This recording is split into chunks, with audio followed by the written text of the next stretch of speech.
America ഇപ്പൊ പെരുമാറുന്നത് ഒരു റോഗ് സൂപ്പർ പവർ ആയിട്ടാണ് അല്ലെ.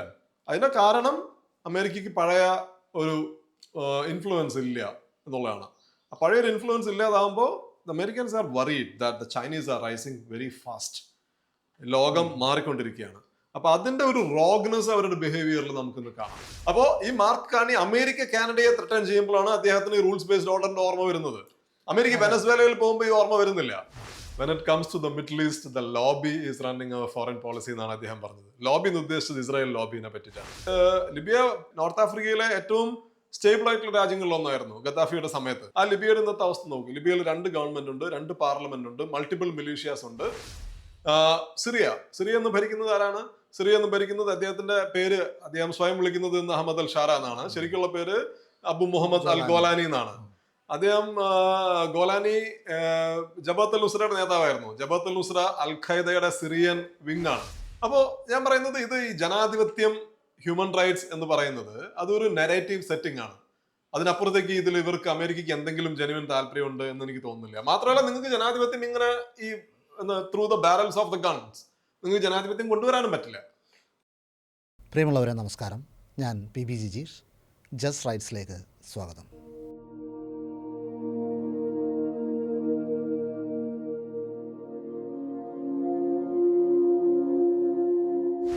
ഇതൊരു അപകടം പിടിച്ച കാലമാണെന്നാണ് എല്ലാവരും പറയുന്നത്.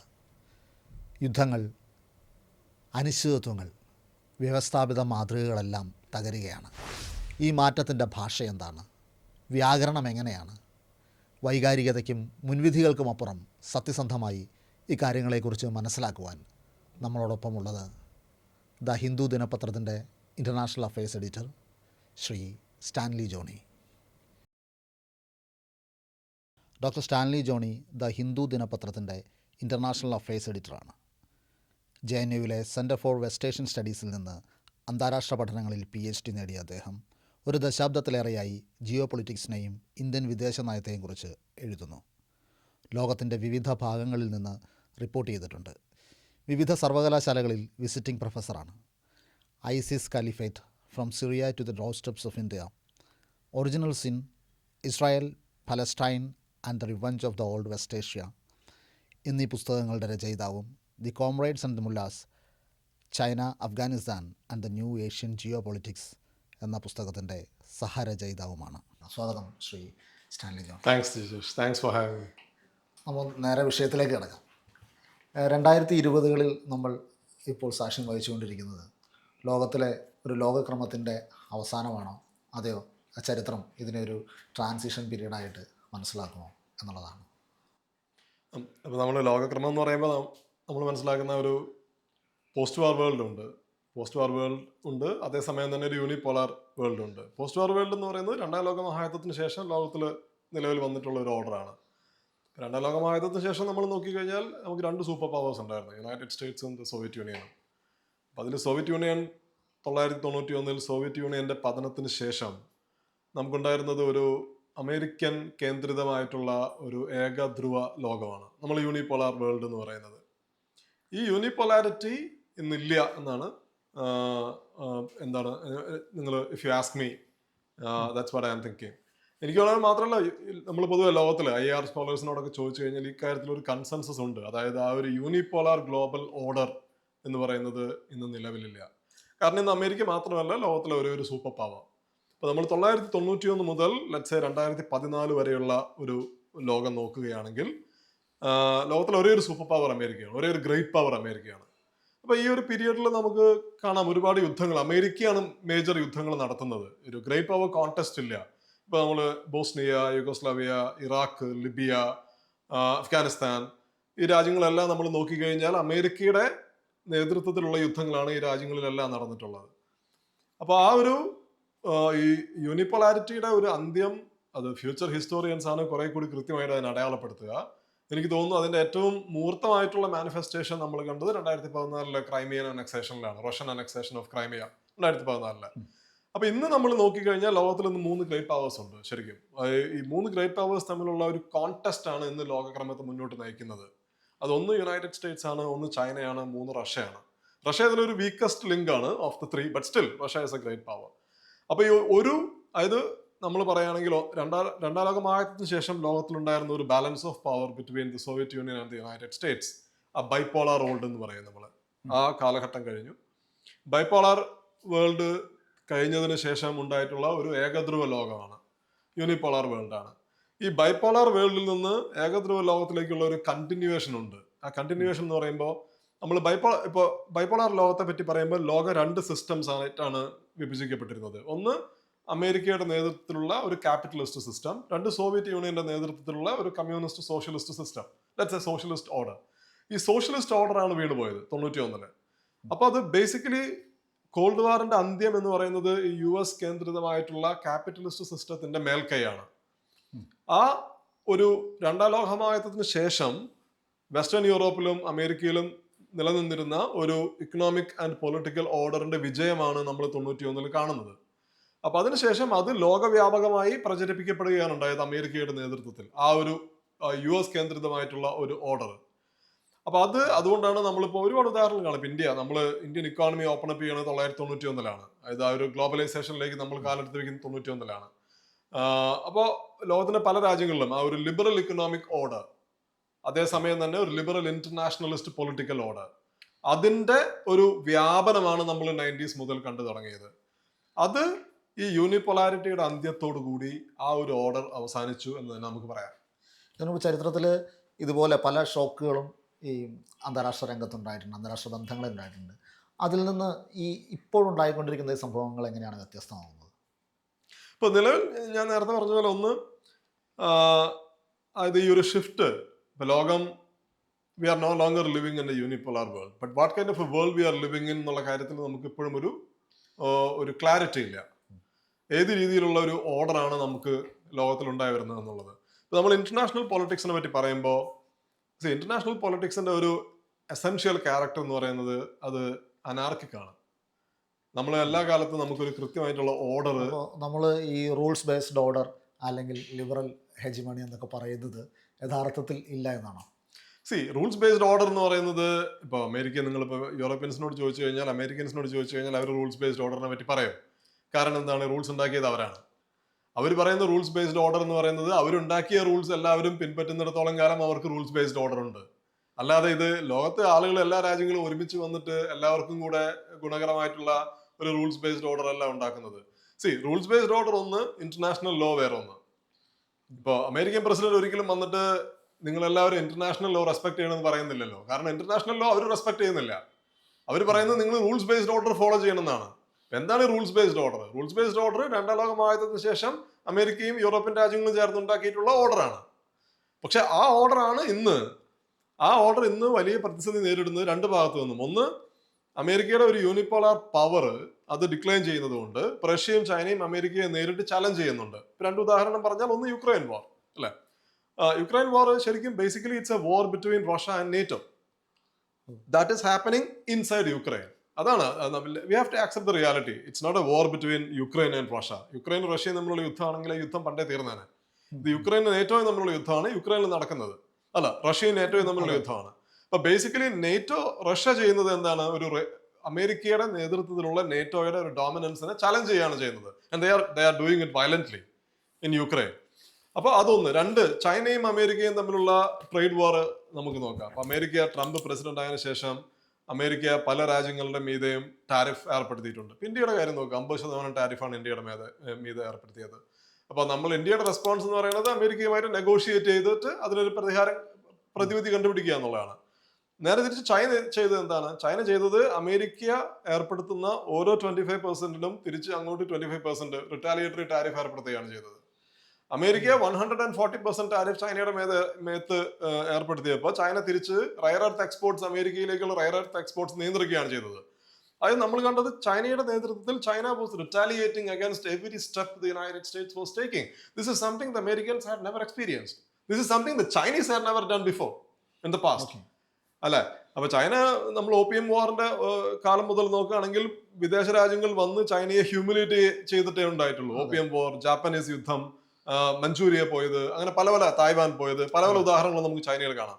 പക്ഷെ ചൈനയുടെ ചരിത്രത്തിൽ ആദ്യമായിട്ടാണ് China was standing up to a great power. അപ്പൊ ഞാൻ പറയുന്നത്, ഒന്ന് യുക്രൈൻ വാർ, 2 ടാരിഫ് വാർ നോക്കി കഴിഞ്ഞു കഴിഞ്ഞാൽ ചൈനയും റഷ്യയും ഒരു പരിധി വരെ they are standing up to the United States today.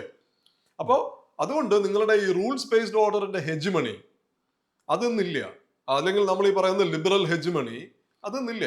പക്ഷേ നേരെ തിരിച്ച് ഇനി എന്താണ് വരാൻ പോകുന്നതെന്ന് എന്നോട് ചോദിച്ചു കഴിഞ്ഞാൽ we don't have a clarity about it, to be honest. ഇപ്പോൾ നമ്മൾ ലോകത്ത് ഉണ്ട് എന്ന് നമ്മൾ പറയുന്ന ഒരു ഇൻസ്റ്റെബിലിറ്റി ഉണ്ടല്ലോ, ഇത് ആക്സിഡൻ്റലായിട്ട് സംഭവിച്ചതാണോ, അത് സ്വാഭാവികമായിട്ടും ഈ അമേരിക്കൻ നേതൃത്വത്തിലുള്ള ഒരു ഏകധ്രുവ ലോകത്തിൻ്റെ സ്വാഭാവികമായ ഒരു പരിണിതിയാണോ ഇത്? അല്ല, ഇൻസ്റ്റെബിലിറ്റി എന്ന് പറയുന്നതാണ് ഞാൻ നേരത്തെ പറഞ്ഞതുപോലെ international relations basically, international politics basically anarchic ആണ്. കാരണം നമ്മളിപ്പോൾ ഒരു ഡൊമസ്റ്റിക് പൊളിറ്റിക്കൽ സെനാരിയോ ഹൈറാർക്കിക് ആണ്. അതായത് നിങ്ങൾ നിയമം പിന്തുടരുന്നുണ്ടോ ഇല്ലയോ എന്നുള്ളത് വേറെ കാര്യം. പക്ഷേ നിങ്ങൾക്കൊരു കോൺസ്റ്റിറ്റ്യൂഷൻ ഉണ്ട്, നിങ്ങൾക്കൊരു ജുഡീഷ്യൽ സ്ട്രക്ചർ ഉണ്ട്, ഒരു സെക്യൂരിറ്റി അപ്പറേറ്റസ് ഉണ്ട്, ഒരു എക്സിക്യൂട്ടീവ് സ്ട്രക്ചർ ഉണ്ട്. So the law can catch you, അല്ലെ? ഒരു ഹൈറാർക്കിക് ഓർഡർ ഉണ്ട്. നിങ്ങൾക്ക് ഇപ്പോൾ നമുക്കൊരു അനീതി നമ്മൾ നേരിട്ട് കഴിഞ്ഞാൽ at least in theory you can go to the police station, you can go to the court. So the law will come to protect you എന്നാണ് പുസ്തകത്തിൽ പറയുന്നത്, കോൺസ്റ്റിറ്റ്യൂഷനിൽ പറയുന്നത്. നമുക്ക് ഇന്റർനാഷണൽ സിസ്റ്റത്തിൽ ഒരു കോൺസ്റ്റിറ്റ്യൂഷൻ ഇല്ല, ഒരു പോലീസ്മാൻ ഇല്ല. അപ്പൊ അതുകൊണ്ട് ആണ് ഈ പവർ ഉള്ള ആളാണ് അവിടെ ഏറ്റവും പവർഫുൾ ആയിട്ടുള്ള ആള്. അതായത് പണ്ട് പെലപ്പനേഷ്യൻ വാറിന്റെ സമയത്ത് പറഞ്ഞത് the strong do what they prefer and the weak suffer what they have to എന്നാണ് പറയുന്നത്. അപ്പോൾ ഈ ലിബറൽ ഹെജിമണി അവസാനിക്കുന്നു എന്ന് നമ്മൾ പറയുമ്പോൾ, അല്ലെങ്കിൽ വെസ്റ്റേൺ നറേറ്റീവ്സ് പലപ്പോഴും ആശങ്കയുടെ രൂപത്തിൽ ഇത് അവതരിപ്പിക്കുമ്പോൾ യഥാർത്ഥത്തിൽ അവസാനിക്കുന്നത് എന്താണ്? യഥാർത്ഥത്തിൽ അവസാനിക്കുന്നത് നമ്മൾ ഒരു കാലഘട്ട, ഒരു ഫേസ് ആണ് ഇതില്. അതായത് എസെൻഷ്യൽ ക്യാരക്ടറിൽ മാറ്റം വരുന്നില്ല. ഇപ്പോൾ രണ്ടാം ലോക മഹായുദ്ധം അവസാനിച്ചപ്പോൾ, രണ്ടാം ലോക മഹായുദ്ധം കൊടിയ ഭീകരതകളാണ് നമുക്ക് ലോകത്തിന് കൊണ്ടുവന്നത്. അപ്പൊ അത്തരത്തിലുള്ളൊരു യുദ്ധം ഉണ്ടാക്കാതിരിക്കാൻ വേണ്ടിയിട്ടാണ് ലോകത്തുള്ള ആളുകൾ എല്ലാവരും വന്നിട്ട് യുണൈറ്റഡ് നേഷൻസ് ഉണ്ടാക്കുന്നത്, ഇന്റർനാഷണൽ ലോസ് ഉണ്ടാക്കുന്നത്. കാരണം IR ബേസിക്കലി ഒരു അനാർക്കിക് ഫീൽഡ് ആയതുകൊണ്ട് രാജ്യങ്ങൾ എപ്പോഴും കൂടുതൽ കൂടുതൽ അധികാരം ഉണ്ടാക്കാനാണ് ശ്രമിച്ചുകൊണ്ടിരിക്കുന്നത്. അതാണ് യുദ്ധത്തിലേക്ക് നയിക്കുന്നത്. അപ്പൊ അതിനെ തടയിടാനായിട്ടാണ് നമ്മൾ നിയമങ്ങൾ കൊണ്ടുവരുന്നത്. പക്ഷെ അത് എഫക്റ്റീവ് ആയിരുന്നില്ല എന്നാണ് തുടർന്നുള്ള യുദ്ധങ്ങൾ കാണിക്കുന്നത്, അല്ലെ? ഈ യുണൈറ്റഡ് നേഷൻസ് പോലെയുള്ള ആഗോള സംഘടനകൾ നിലനിൽക്കുന്നുണ്ടായിരുന്നു. പക്ഷെ ഇപ്പോൾ ഇത്തരം ലോക സംഘടനകൾക്കെതിരെ പരസ്യമായിട്ടുള്ളൊരു നിലപാട് സ്വീകരിക്കാനും അവയെ ബൈപ്പാസ് ചെയ്യാനും അമേരിക്ക നേരിട്ട് പ്രത്യക്ഷത്തിൽ ശ്രമിക്കുന്ന ഒരു സാഹചര്യമുണ്ട്. പലപ്പോഴും ഇതിനു മുമ്പ് ഈ ഇന്റർനാഷണൽ ഏജൻസികളെ അവരുടെ താല്പര്യങ്ങൾക്ക് വേണ്ടി ഉപയോഗിക്കാനാണ് ശ്രമിച്ചിട്ടുണ്ടായിരുന്നത്. അപ്പോൾ ഈ ഒരു ഷിഫ്റ്റ് എന്തിനാണ് സൂചിപ്പിക്കുന്നത്? ഇല്ല, ഞാൻ ഇപ്പോൾ നമ്മൾ ഐക്യരാഷ്ട്രസഭ വളരെ പ്രധാനപ്പെട്ട ഒരു ഓർഗനൈസേഷനാണ് പല കാര്യങ്ങളിലും. ഐക്യരാഷ്ട്രസഭയുടെ ഉപസംഘടനകൾ, പ്രത്യേകിച്ചും WHO ആയാലും ഹ്യൂമൻ റൈറ്റ്സ് ഓർഗനൈസേഷൻസ് ആയാലും റെഫ്യൂജി ഏജൻസി ആയാലും ഒക്കെ വളരെ പ്രധാനപ്പെട്ട സംഘടനകളാണ്. പക്ഷേ കോൺഫ്ലിക്ട് റെസൊല്യൂഷന്റെ കാര്യത്തിൽ ഐക്യരാഷ്ട്രസഭ എല്ലാ കാലത്തും ഐക്യരാഷ്ട്രസഭയ്ക്ക് വളരെ പരിമിതമായിട്ടുള്ള റോളേ ഉണ്ടായിരുന്നിട്ടുള്ളൂ. അതിപ്പോൾ മാത്രമല്ല, ഉദാഹരണത്തിന് നമ്മൾ കോൾഡ് വാറിന്റെ സമയം നോക്കുക. കോൾഡ് വാറിന്റെ സമയത്തിൽ ഇപ്പൊ നമ്മൾ കൊറിയൻ വാറിനെ പറ്റി പറഞ്ഞാൽ അമേരിക്ക ഐക്യരാഷ്ട്രസഭയെ ഉപയോഗിക്കുകയായിരുന്നു. നേരെ തിരിച്ച് നമ്മൾ ഇപ്പോൾ സോവിയറ്റ് യൂണിയന്റെ ഇന്റർവെൻഷൻ, ഹംഗറിയിലും അഫ്ഗാനിസ്ഥാനിലും ഇന്റർവെൻഷൻ നോക്കുകയാണെന്ന് വെച്ച് കഴിഞ്ഞാൽ സോവിയറ്റ് യൂണിയൻ നഗ്നമായിട്ട് അതിനെ ലംഘിച്ചുകൊണ്ടാണ് മുന്നോട്ട് പോയത്. അതുപോലെ അമേരിക്കയുടെ ഇറാഖ് അധിനിവേശത്തെ പറ്റി നമ്മൾ നോക്കാം. ഇറാഖ് അധിനിവേശം ഐക്യരാഷ്ട്രസഭയിൽ യാതൊരു രീതിയിലുള്ള റെസൊല്യൂഷൻ ഉണ്ടായിട്ടില്ല. ഐക്യരാഷ്ട്രസഭയിൽ അമേരിക്ക മുന്നോട്ട് വെച്ച എല്ലാ റെസൊല്യൂഷൻസും വീറ്റോ ചെയ്യപ്പെടുകയാണ് ഉണ്ടായത് ഐക്യരാഷ്ട്രസഭയുടെ എക്സിക്യൂട്ടീവ് കൗൺസിൽ, അതായത് സെക്യൂരിറ്റി കൗൺസിലിൽ. അപ്പൊ ഐക്യരാഷ്ട്രസഭയുടെ കംപ്ലീറ്റ്ലി നോക്കുകുത്തിയായിട്ടാണ് അമേരിക്ക ഇറാഖിലേക്ക് പോകുന്നത്. ലിബിയയുടെ കാര്യം നോക്കാം. ലിബിയയിൽ ഐക്യരാഷ്ട്രസഭയിൽ പാസ്സാക്കിയ റെസൊല്യൂഷൻ അമേരിക്കയോടും സഖ്യകക്ഷികളോടും പറഞ്ഞത് ഒരു നോ ഫ്ലൈ സോൺ ഏർപ്പെടുത്തുക എന്നുള്ളതാണ്. അമേരിക്ക ആ ഒരു എക്സ്ക്യൂസ്, ആ ഒരു റെസൊല്യൂഷൻ എടുത്തിട്ട് അതിനെ കംപ്ലീറ്റ്ലി എന്താക്കി മാറ്റി, അതിനെ ഒരു ഓൾ ഔട്ട് ഇൻവേഷൻ ആക്കി മാറ്റി ലിബിയയെ. അപ്പോ ബേസിക്കലി ഐക്യരാഷ്ട്രസഭ that's A very important platform. പക്ഷേ ഐക്യരാഷ്ട്രസഭ കോൺഫ്ലിക്ട് റെസൊല്യൂഷന്റെ കാര്യത്തിൽ എല്ലാ കാലത്തും ഐക്യരാഷ്ട്രസഭയുടെ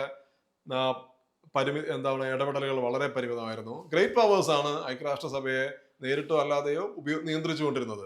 അത് പണ്ടും അങ്ങനെയായിരുന്നു, അത് ഇന്നും അങ്ങനെയാണ്. ഐക്യരാഷ്ട്രസഭ ഘടനാപരമായി തന്നെ ഇത്തരത്തിലുള്ള പവർ ബേസ്ഡ് ആയിട്ടുള്ള അനീതികളെ പ്രതിരോധിക്കാൻ പര്യാപ്തമായ ഒരു സംഗതി ആയിരുന്നില്ല എന്നാണ്. ആയിരുന്നില്ല. അതിന്റെ കാരണം ഈ പറഞ്ഞതാണ്. അതിന്റെ കാരണം ഒരു അനാർക്കിക് ലോകത്തിൽ ഐക്യരാഷ്ട്രസഭയ്ക്ക് ഒരു പോലീസ്മാൻ ആവാൻ പറ്റില്ല. എന്തുകൊണ്ടാണ് പറ്റാത്തത്? നിങ്ങൾ ലോകം നോക്കൂ. ലോകത്തിലുള്ളത് ഒന്ന് അമേരിക്കയാണ്, ലോകത്തിലെ ഏറ്റവും പവർഫുൾ ആയിട്ടുള്ള രാജ്യമാണ്. മറ്റേത് നോക്കിക്കഴിഞ്ഞു കഴിഞ്ഞാൽ കിരിബാത്തി ഐലൻഡ്സ് ആണ്. ഈ രണ്ട് രാജ്യങ്ങളും ഒരേപോലെയാണെന്നാണ് ഐക്യരാഷ്ട്രസഭ പറയുന്നത്. പക്ഷെ എഫക്റ്റീവ്ലി അങ്ങനെയല്ല. ഇപ്പൊ അമേരിക്ക വെനസ്വേലയിൽ പോയി ചെയ്ത കാര്യം നോക്കൂ, അമേരിക്ക ഇറാഖിൽ ചെയ്ത കാര്യം നോക്കൂ, അല്ലെങ്കിൽ റഷ്യ യുക്രൈനിൽ ചെയ്യുന്ന കാര്യം നോക്കൂ. ഇതിനെ പ്രതിരോധിക്കാൻ ഐക്യരാഷ്ട്രസഭയ്ക്ക് എന്ത് ചെയ്യാൻ പറ്റും? എഫക്റ്റീവ്ലി ഒന്നും ചെയ്യാൻ പറ്റില്ല. അപ്പോൾ യഥാർത്ഥത്തിൽ ഈ വെസ്റ്റേൺ മീഡിയയും വെസ്റ്റേൺ രാജ്യങ്ങളും നമ്മളോട് പറഞ്ഞുകൊണ്ടിരുന്ന ഈ റൂൾസ് ബേസ്ഡ് ഓർഡറും ലിബറൽ ലോകക്രമവും യഥാർത്ഥത്തിലൊരു വളരെ ഹിപ്പോക്രാറ്റിക് ആയിട്ടുള്ള ഒരു സംഭവമായിരുന്നു. അത് വെസ്റ്റേൺ രാജ്യങ്ങൾ ഉണ്ടാക്കിയിട്ടുള്ള ഒരു ഓർഡറാണ്. അത് as long as it benefited dum, it favoured dum, അവർക്കെല്ലാം റൂൾസ് ബേസ്ഡ് ഓർഡർ ഇഷ്ടമായിരുന്നു. ഇന്ന് അത് നേരത്തെ പോലെ ബെനിഫിറ്റ് ചെയ്യുന്നില്ല. കാരണം എന്തുകൊണ്ടാണെന്ന് വെച്ചാൽ ലോകത്തിൽ കൂടുതൽ ഗ്രേറ്റ് പവേഴ്സ് ഉണ്ട്, അവരും അവരുടെ താല്പര്യങ്ങളാണെന്ന് പെർസ്യൂ ചെയ്തുകൊണ്ടിരിക്കുന്നത്. അതുകൊണ്ട് അവരിപ്പോ ഉദാഹരണത്തിന് നമ്മൾ മാർക്ക് കാർണിയുടെ സ്പീച്ച് ഡാവോസിൽ അദ്ദേഹം പറഞ്ഞത്, അദ്ദേഹം റൂൾസ് ബേസ്ഡ് ഓർഡറിനെ മുഴുവൻ അറ്റാക്ക് ചെയ്യാണ് ചെയ്തത്. അദ്ദേഹം പറയുന്നത് രാജ്യങ്ങൾക്ക് ഒരു മിഡിൽ പാത്ത് വേണമെന്നാണ് പറയുന്നത്. പക്ഷെ ഇതിന് ഏറ്റവും വലിയ കോമഡി എന്ന് പറയുന്നത്, 2 ആഴ്ച മുമ്പ് അമേരിക്ക വെനസ്വേലനെ ആക്രമിച്ച് അവിടുത്തെ പ്രസിഡന്റിനെ തട്ടിക്കൊണ്ടുപോയപ്പോൾ ഇതേ മാർക്ക് കാർണി ട്വിറ്ററിൽ പോസ്റ്റ് ചെയ്തത് എന്താണ്? This is an opportunity for the Venezuelan people to have democracy എന്നാണ്. അപ്പോ ഈ മാർക്ക് കാർണി അമേരിക്ക കാനഡയെ ത്രട്ടൻ ചെയ്യുമ്പോഴാണ് അദ്ദേഹത്തിന് റൂൾസ് ബേസ്ഡ് ഓർഡറിന്റെ ഓർമ്മ വരുന്നത്. അമേരിക്ക വെനസ്വേലയിൽ പോകുമ്പോൾ ഈ ഓർമ്മ വരുന്നില്ല. അപ്പൊ അതുകൊണ്ടാണ് ഈ റൂൾസ് ബേസ്ഡ് ഓർഡർ, അല്ലെങ്കിൽ ഉദാഹരണത്തിന് ഇമാനുവൽ മാക്രോൺ ഫ്രഞ്ച് പ്രസിഡന്റ് ട്രംപിന് അയച്ച മെസ്സേജ് അദ്ദേഹം തന്നെ പോസ്റ്റ് ചെയ്യണ്ടായി. ഒരു സീക്രട്ട് മെസ്സേജ് ആണ്. അതിൽ മാക്രോൺ പറയുന്നത്, മാക്രോന്റെ language, I was surprise to see that Macron put that in a message. Macron പറയുന്നത്, ട്രംപിനോട് പറയുന്നത്, my friend, we did great things in Syria and we can do great things in Iran, but I don't understand what your problem with Greenlanders എന്നാണ് പറയുന്നത്. അതായത് Trump ഗ്രീൻലാൻഡിനെ പിടിച്ചെടുക്കുന്നതിന് മാത്രമേ അവർക്ക് പ്രശ്നമുള്ളൂ. Trump സിറിയയിൽ പോകുന്നതിന് അവർക്ക് പ്രശ്നമില്ല. ട്രംപ് ഇറാനെ ബോംബ് ചെയ്യുന്നതിന് അവർക്ക് പ്രശ്നമില്ല. അപ്പൊ ഇത് നമ്മൾ ഈ പറയുന്ന റൂൾസ് ബേസ്ഡ് ഓർഡർ ബേസിക്കലി ഇതൊരു യൂറോസെൻട്രിക് എന്താണ് പറയുക അമാൽഗമേഷൻ ആണ്, ഒരു യൂറോസെൻട്രിക് കോൺഗ്ലോമറേറ്റ് ആണ് ലോകത്തെ നിയന്ത്രിക്കാൻ. അപ്പൊ നിങ്ങൾ പോയിട്ട് okay, if you want to bomb you go and bomb the Iranians, but you don't touch the Europeans. അതാണ് ഇവരുടെ ഒരു മെസ്സേജ്. ഇപ്പോൾ കാണുന്ന ഒരു ട്രെൻഡ്, പണ്ടൊക്കെ ഈ പറയുന്ന പലപ്പോഴും ഒരു യുദ്ധങ്ങളിലേക്കോ അധിനിവേശത്തിലേക്കോ പോകുമ്പോൾ അതിന് മധുരം പുരട്ടിയ ഒരു ന്യായീകരണം ഉണ്ടായിരുന്നു, ജനാധിപത്യത്തിന് വേണ്ടി അല്ലെങ്കിൽ സ്വാതന്ത്ര്യത്തിന് വേണ്ടി. ഇപ്പോൾ അതൊന്നുമില്ലാതെ പച്ചയ്ക്ക് ധാർഷ്ട്യത്തോടെ ഞങ്ങൾ എണ്ണയ്ക്ക് വേണ്ടിയിട്ടാണ് ഇങ്ങോട്ട് പോകുന്നതെന്ന് തുറന്നു പറയുന്ന തലത്തിലേക്ക് അമേരിക്കയുടെ പെരുമാറ്റം മാറുന്നു. അത് ശരിക്കും ഒരു യൂണിപോളാർ വേൾഡിന്റെ അന്ത്യത്തിൽ ഉണ്ടാകേണ്ട ഒരു പെരുമാറ്റമാണോ അത് യഥാർത്ഥത്തിൽ?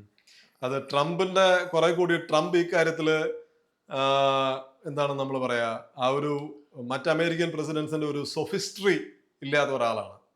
അയാൾ പൊളിറ്റിക്കൽ കറക്റ്റ്നെസ്സിനെ പറ്റിയിട്ട് അത്ര ബേജാറല്ലാത്ത ഒരാളാണ്. അത് ഡൊമസ്റ്റിക് പൊളിറ്റിക്സിലായാലും ഫോറിൻ പോളിസിയിലായാലും. ഇപ്പോൾ ബൈഡൻ ആണെങ്കിൽ, അല്ലെങ്കിൽ ജോർജ് ബുഷ് ആണെങ്കിൽ, അല്ലെങ്കിൽ ബറാക്ക് ഒബാമ ആണെങ്കിൽ, അവരെല്ലാവരും പറയും, ഓ ബറാക്ക് ഒബാമ പറയുന്നത് നമ്മൾ ലിബിയയിലേക്ക് പോകുന്നത് ലിബിയയിലെ ജനങ്ങളെ ലിബറേറ്റ് ചെയ്യാൻ വേണ്ടിയിട്ടാണെന്നാണ് ഒബാമ പറഞ്ഞത്. അതുപോലെ ബൈഡൻ പറഞ്ഞത് human rights is the centre of my foreign policy എന്നാണ്. എന്നിട്ട് എന്താണ് പോയിട്ട് ഇസ്രായേലിലെ ജനോസൈഡിനെ സപ്പോർട്ട് ചെയ്യാണ് ബൈഡൻ ചെയ്തത്. ട്രംപ് നേരെ തിരിച്ചാണ്, I'm going to run Venezuela എന്നാണ് ട്രംപ് പറയുന്നത്. അപ്പൊ ഞാൻ പറയുന്നത് ആ ഒരു ഈ മറ്റ് അമേരിക്കൻ പ്രസിഡൻസിന്റെ ഒരു സൊഫിസ്റ്റിക്കേഷൻ ട്രംപിനില്ല. ട്രംപ് നേരെ തിരിച്ച് കുറെ കൂടി നഗ്നമായിട്ടാണ് അമേരിക്കയുടെ ഇന്റർവെൻഷൻസിനെ പറ്റി പറയുന്നത്. പക്ഷെ എഫക്റ്റീവ്ലി ഇത് നരേറ്റീവ് സെറ്റിംഗിൽ മാത്രമുള്ള വ്യത്യാസമാണ്. എഫക്റ്റീവ്ലി ഇവരുടെ പോളിസികൾ തമ്മിൽ യാതൊരു വ്യത്യാസവും കാണുന്നില്ല. അപ്പോൾ അത് നമ്മൾ മുൻപത്തെ അമേരിക്കൻ പ്രസിഡൻസിന്റെ കാര്യമായാലും ഡൊണാൾഡ് ട്രംപിന്റെ കാര്യമായാലും അമേരിക്ക പിന്തുടരുന്നത് ഒരേ രീതിയിലുള്ള പോളിസിയാണ്. അമേരിക്കയുടെ നമ്മൾ നേരത്തെ പറഞ്ഞതുപോലെ അമേരിക്ക ഇപ്പൊ പെരുമാറുന്നത് ഒരു റോഗ് സൂപ്പർ പവർ ആയിട്ടാണ്, അല്ലെ?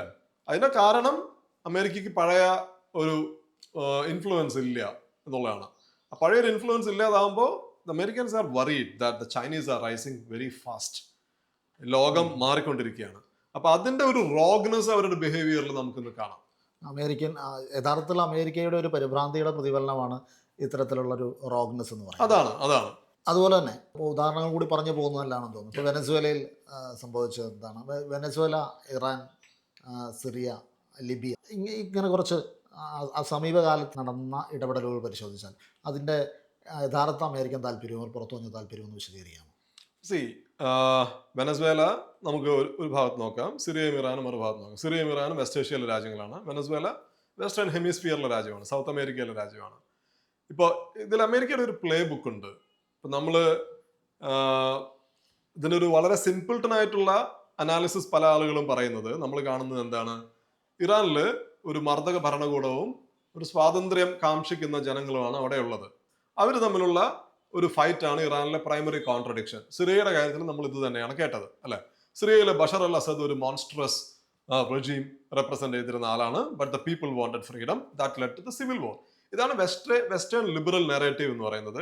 ഇത് പിൻപറ്റുന്ന ഒരുപാട് ആളുകളുണ്ട്. ഇറാനിലെ പറയും തിയോക്രാറ്റിക് അയത്തുള്ളയുടെ റെജീമാണ്, ബ്രൂട്ടലാണ്, ആന്റി വുമൺ ആണ്, എക്സെട്ര എക്സെട്ര. ഞാൻ പറയുന്നത് ഈ ആർഗ്യുമെന്റിന് വാല്യൂ ഇല്ലെന്നല്ല, വാല്യൂ ഉണ്ട്, ഇത് വളരെ പ്രധാനപ്പെട്ട ഒരു കാര്യമാണ്. This was A repressive government, ഒരു സംശയമില്ല ആ കാര്യത്തിൽ. പക്ഷെ നമ്മൾ അമേരിക്കയുടെ ഫോറിൻ പോളിസിയിൽ നിന്ന് നോക്കുകയാണെങ്കിൽ Syria, Venezuela, Iran 3 test cases ആയിട്ട് നോക്കിക്കഴിഞ്ഞാൽ ഒരു കൃത്യമായിട്ടുള്ള പാരലൽസ് കാണാൻ പറ്റും. ആദ്യം നിങ്ങൾ ഇമ്പോസ് സാങ്ഷൻസ്. അപ്പോൾ സാങ്ഷൻസ് ഏർപ്പെടുത്തിയിട്ട് അവിടുത്തെ ലോക്കൽ ഇക്കോണമിനെ സ്ക്വീസ് ചെയ്യുക. അപ്പോൾ സ്വാഭാവികമായിട്ടും ഈ സാങ്ഷൻസ് ഏറ്റവും കൂടുതൽ അഫക്ട് ചെയ്യാൻ പോകുന്നത് ജനങ്ങളെയാണ്. എന്നിട്ട് you then instigate the people to rise against the government, അല്ലെ? അപ്പോൾ ജനങ്ങള് ഇപ്പൊ ഇറാന്റെ കറൻസി ഈസ് കൊളാപ്സിങ്, റിയാൽ. സിറിയയിൽ സെയിം അവസ്ഥയായിരുന്നു.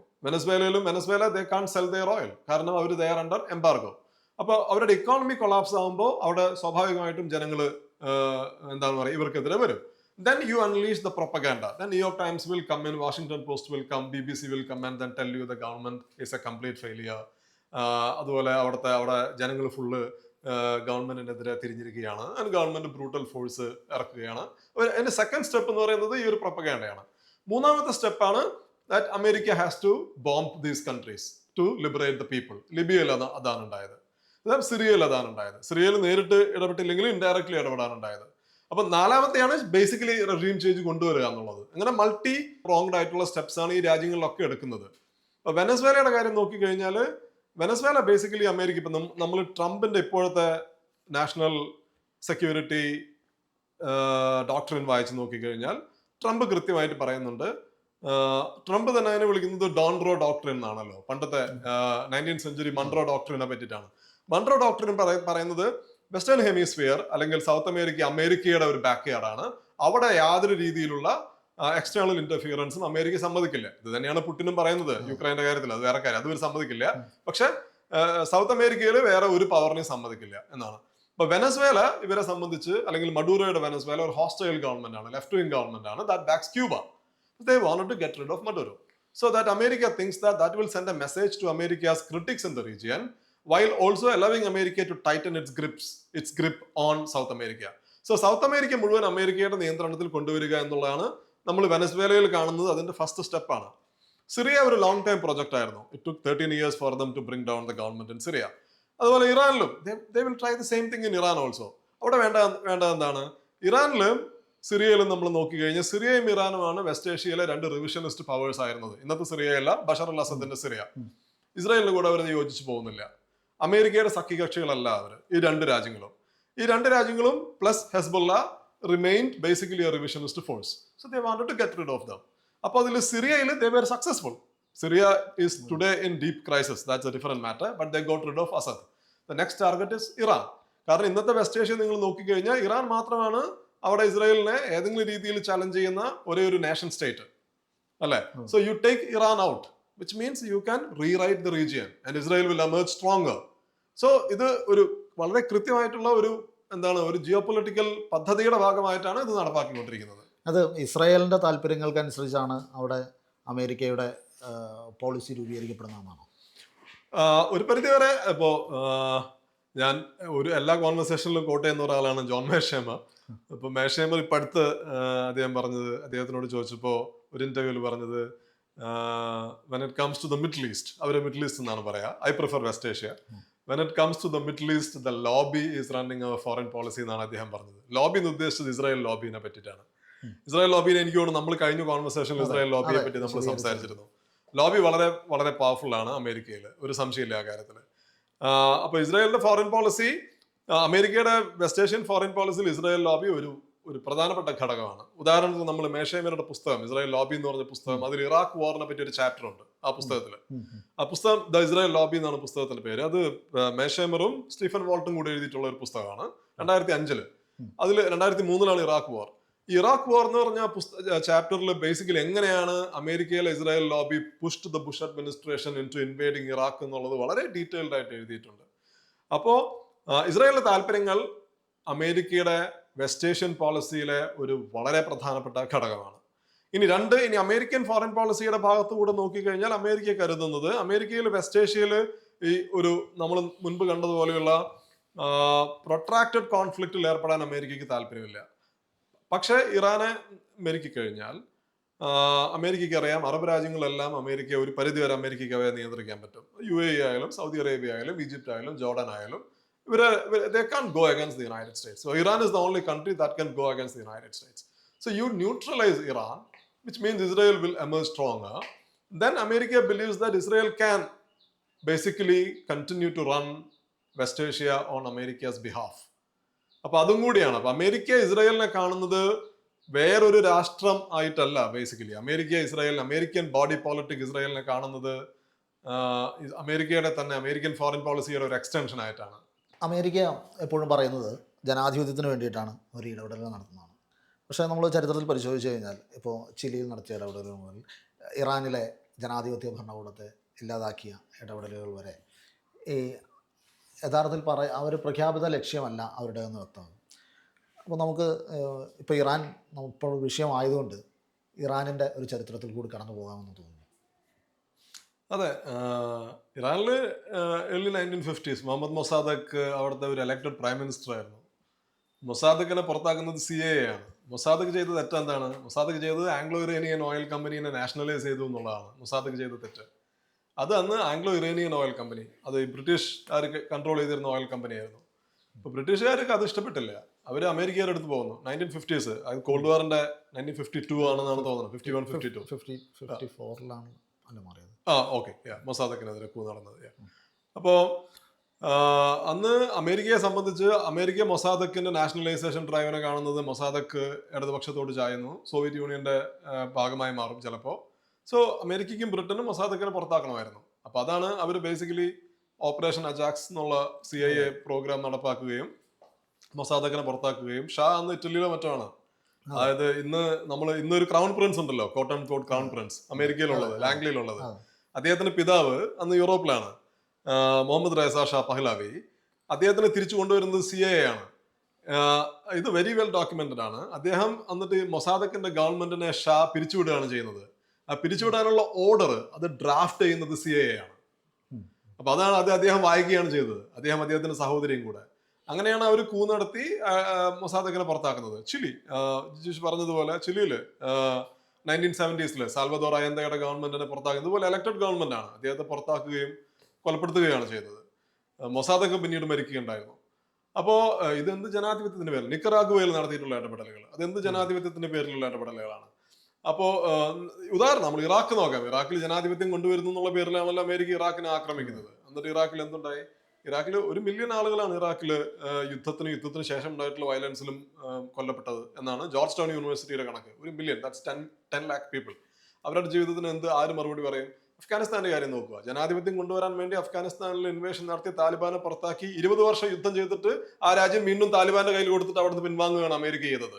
എന്ത് ജനാധിപത്യമാണ്, എന്ത് ഡെമോക്രാറ്റിക് എക്സ്പീരിയൻസ് ആണ് അഫ്ഗാനിസ്ഥാനിൽ ഉണ്ടായത്? ലിബിയയുടെ കാര്യം നോക്കൂ. ലിബിയ നോർത്ത് ആഫ്രിക്കയിലെ ഏറ്റവും സ്റ്റേബിൾ ആയിട്ടുള്ള രാജ്യങ്ങളിലൊന്നായിരുന്നു ഗദ്ദാഫിയുടെ സമയത്ത്. ഒരുപാട് പ്രശ്നങ്ങൾ ഉണ്ടായിരുന്നു, ഇല്ലെന്നല്ല. ആ ലിബിയയുടെ ഇന്നത്തെ അവസ്ഥ നോക്കൂ. ലിബിയയിൽ 2 ഗവൺമെന്റ് ഉണ്ട്, 2 പാർലമെന്റ് ഉണ്ട്, മൾട്ടിപ്പിൾ മിലീഷ്യാസ് ഉണ്ട്. അത് മാത്രമല്ല, ലിബിയയിൽ ഗദ്ദാഫിയുടെ കൊളാപ്സ് ആണ് നോർത്ത് ആഫ്രിക്കയിലും സാഹലിലും ഒരുപാട് ജിഹാദിസ്റ്റ് ഗ്രൂപ്പുകളുടെ ഉയർച്ചയ്ക്ക് കാരണമായിട്ടുള്ളത്. സിറിയ എന്ന് ഭരിക്കുന്നത് ആരാണ്?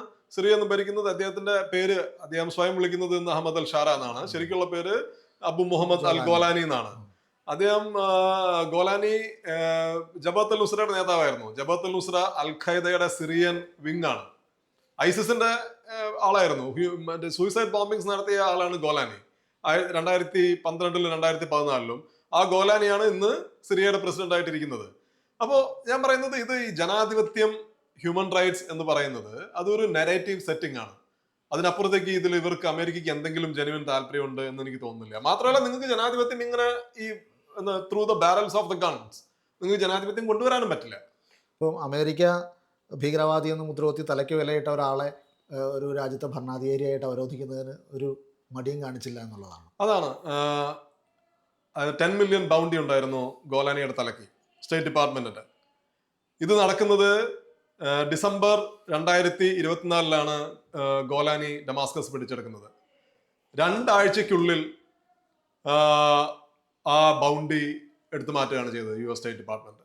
2 ആഴ്ചയ്ക്കുള്ളിൽ യൂറോപ്പിൽ നിന്ന് ഒരു ഹൈ ലെവൽ ഡെലിഗേഷൻ ഡമാസ്കസിലെത്തി ഗോലാനിയെ നേരിട്ട് കാണുന്നുണ്ട്. പിന്നീട് ഗോലാനി പേര് മാറ്റി അഹമ്മദ് അൽ ഷാര, മിസ്റ്റർ ഷാരയാണെന്ന്.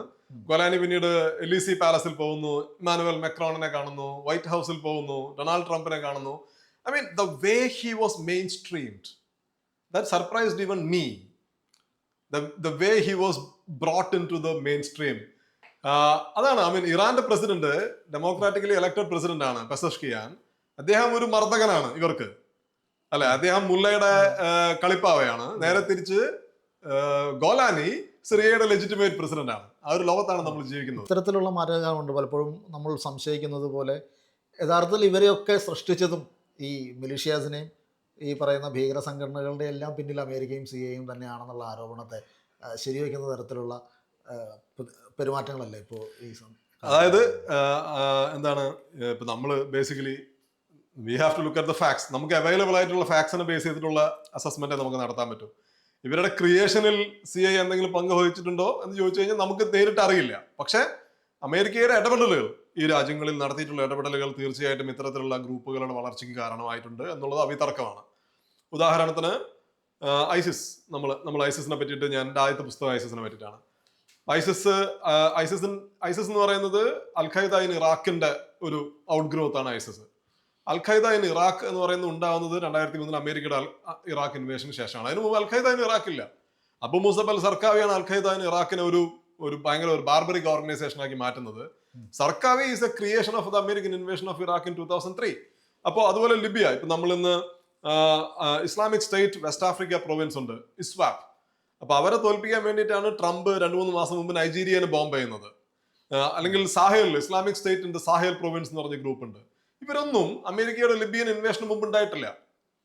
അപ്പൊ ഇവരൊക്കെ ലിബിയയിലെ ഗവൺമെന്റ് കൊളാപ്സ്ഡ് ആയതിനു ശേഷം അവിടെ നിന്നുള്ള മിലീഷ്യ ഗ്രൂപ്പുകളും അവിടെ നിന്നുള്ള വെപ്പൺസ് ഡിസ്ട്രിബ്യൂഷനും അതിന്റെ ഭാഗമായിട്ട് ശക്തിപ്പെട്ടിട്ടുള്ള പല ജിഹാദിസ്റ്റ് ഗ്രൂപ്പുകളാണ് ഇന്ന് ആഫ്രിക്കയിൽ ഉണ്ടായിട്ടുള്ളത്. ഇപ്പോൾ അമേരിക്ക നേരിട്ട് ഇവരെ ക്രിയേറ്റ് ചെയ്തോ എന്ന് ചോദിച്ചു കഴിഞ്ഞാൽ എനിക്കറിയില്ല. പക്ഷെ അമേരിക്കയിലെ വെസ്റ്റ് ഏഷ്യയിലെയും നോർത്ത് ആഫ്രിക്കയിലെയും ഇടപെടലുകൾ ഇത്തരത്തിലുള്ള വയലന്റ് മിലിറ്റന്റ് ജിഹാദിസ്റ്റ് ഗ്രൂപ്പുകളുടെ ഉദയത്തിന് കാരണമായിട്ടുണ്ടോ എന്ന് ചോദിച്ചു കഴിഞ്ഞാൽ ഓഫ് കോഴ്സ്. അപ്പോൾ താങ്കൾ വളരെ വിശദമായി അഫ്ഗാനിസ്ഥാനെ കുറിച്ച് പഠിക്കുകയും എഴുതുകയും ചെയ്തിട്ടുണ്ട്. കോമ്രേഡ്സ് ആൻഡ് മുള്ളാസ് എന്ന പുസ്തകം തന്നെ അഫ്ഗാനിസ്ഥാനെ കുറിച്ചുണ്ട്. ഇപ്പോൾ അഫ്ഗാനിസ്ഥാനിലെ ഇപ്പോൾ താലിബാൻ്റെ ഉദയവും ഇപ്പോൾ അതിനുശേഷം നടന്ന യുദ്ധവും ഇപ്പോൾ വന്ന മാറ്റവും എല്ലാം പരിശോധിച്ചാൽ അവിടെ കൃത്യമായ അമേരിക്കൻ ഇടപെടലുകൾ ഈ ഇസ്ലാമിസ്റ്റ് ജിഹാദി ഗ്രൂപ്പുകളെ വളർത്തുന്നതിൽ കാരണമായിട്ടുണ്ട്. ഉണ്ട്. ഉദാഹരണത്തിന് എന്താണ്, നമ്മൾ ജിമ്മി കാർട്ടറുടെ നാഷണൽ സെക്യൂരിറ്റി അഡ്വൈസർ ആയിട്ടുള്ള ബ്രസിൻസ്കിയുടെ ഒരു സ്പീച്ച് യൂട്യൂബിൽ അവൈലബിൾ ആണ്. അദ്ദേഹം 1979 പാകിസ്ഥാനിൽ ക്വറ്റയിൽ പോയിട്ട് അവിടുത്തെ അഫ്ഗാൻ റെഫ്യൂജീസിനോട് സംസാരിക്കുന്നതാണ്. അദ്ദേഹം പറയുന്നത്, അഫ്ഗാനിസ്ഥാനിലേക്ക് കൈ ചൂണ്ടി കാണിച്ചിട്ട് പറയുന്നത്, ആ കാണുന്ന രാജ്യം നിങ്ങളുടേതാണ്, അവിടുത്തെ മോസ്കുകൾ നിങ്ങളുടേതാണ്, അവിടുത്തെ മസ്ജിദ് നിങ്ങളുടേതാണ്, നിങ്ങളുടെ ദൈവത്തെ നിങ്ങൾ വീണ്ടെടുക്കണം. അവിടെ ഭരിക്കുന്നത് ദൈവമില്ലാത്ത ആളുകളാണ്. അത് കമ്മ്യൂണിസ്റ്റുകാരാണ് അന്ന് അവിടെ ഭരിക്കുന്നത്. അഫ്ഗാനിസ്ഥാനിൽ അവിടെ ഭരിക്കുന്നത് ഗോഡ്ലെസ് ആയിട്ടുള്ള ആളുകളാണ്. സോ നിങ്ങൾ അവിടെ നിങ്ങളുടെ മസ്ജിദും മോസ്കുകളും നിങ്ങൾ വീണ്ടെടുക്കണമെന്ന് അത് പബ്ലിക്കലി അവൈലബിൾ ആയിട്ടുള്ള ഇതാണ്. ബ്രസിൻസ്കിയാണ് അമേരിക്കയുടെ അഫ്ഗാനിസ്ഥാൻ സ്ട്രാറ്റജിയുടെ തറക്കല്ലിട്ട ആള്. പിന്നീട് റീഗനാണ് അത് ഏറ്റെടുക്കുന്നത്. ഈ അമേരിക്കയുടെ അഫ്ഗാനിസ്ഥാൻ സ്ട്രാറ്റജി എന്താണ്? അവിടുത്തെ ജിഹാദിസ്റ്റ് സംഘങ്ങളെ അമേരിക്ക പിന്തുണയ്ക്കുക എന്നുള്ളതാണ്. അത് അമേരിക്കയും സൗദി അറേബ്യയും പാകിസ്ഥാനും കൂടി ചേർന്ന് നടപ്പാക്കിയിട്ടുള്ള ഒരു പ്രൊജക്റ്റാണ്.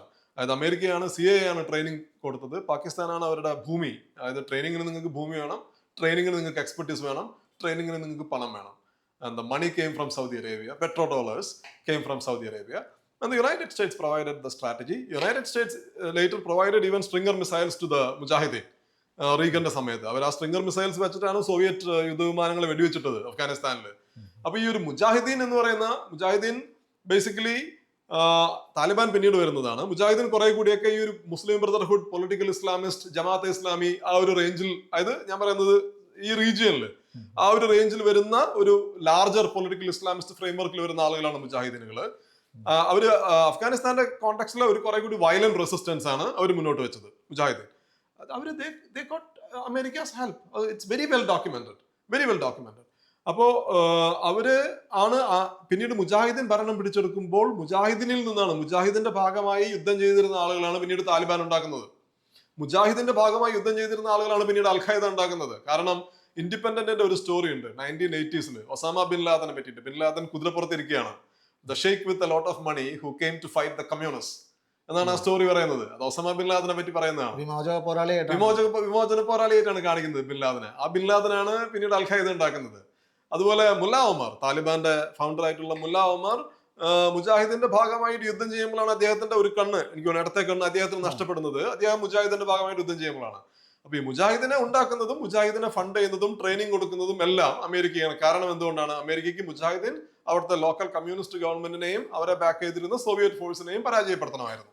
അപ്പോൾ അവിടെ ഈ വെസ്റ്റേൺ മീഡിയയുടെ ഒരു നരേറ്റീവ് ബിൽഡിങ് വളരെ പ്രധാനമാണെന്ന് തോന്നുന്നു. അപ്പം ഒസാമ ബിൻ ലാദനെ വിമോചക പോരാളി എന്ന നിലയിൽ നിന്ന് പിന്നീട് ഭീകരവാദിയായിട്ട് വരുന്നു. അപ്പോൾ ഇവർക്ക് താല്പര്യമുള്ള തരത്തിൽ ആളുകളെ വില്ലനൈസ് ചെയ്യാനും ആളെ ഗ്ലോറിഫൈ ചെയ്യാനും കഴിയുന്ന ഒരു സാഹചര്യം നിലനിൽക്കുന്നുണ്ട്. അതിനെങ്ങനെയാണ്? ഒസാമ ബിൻ ലാദൻ വിമോചന പോരാളിയായിരുന്നു, പിന്നീട് തീവ്രവാദിയായി മാറുന്നു. അബു മുഹമ്മദ് അൽ ജോലാനി തീവ്രവാദിയായിരുന്നു, പിന്നീട് സിറിയയുടെ പ്രസിഡന്റായി മാറുന്നു.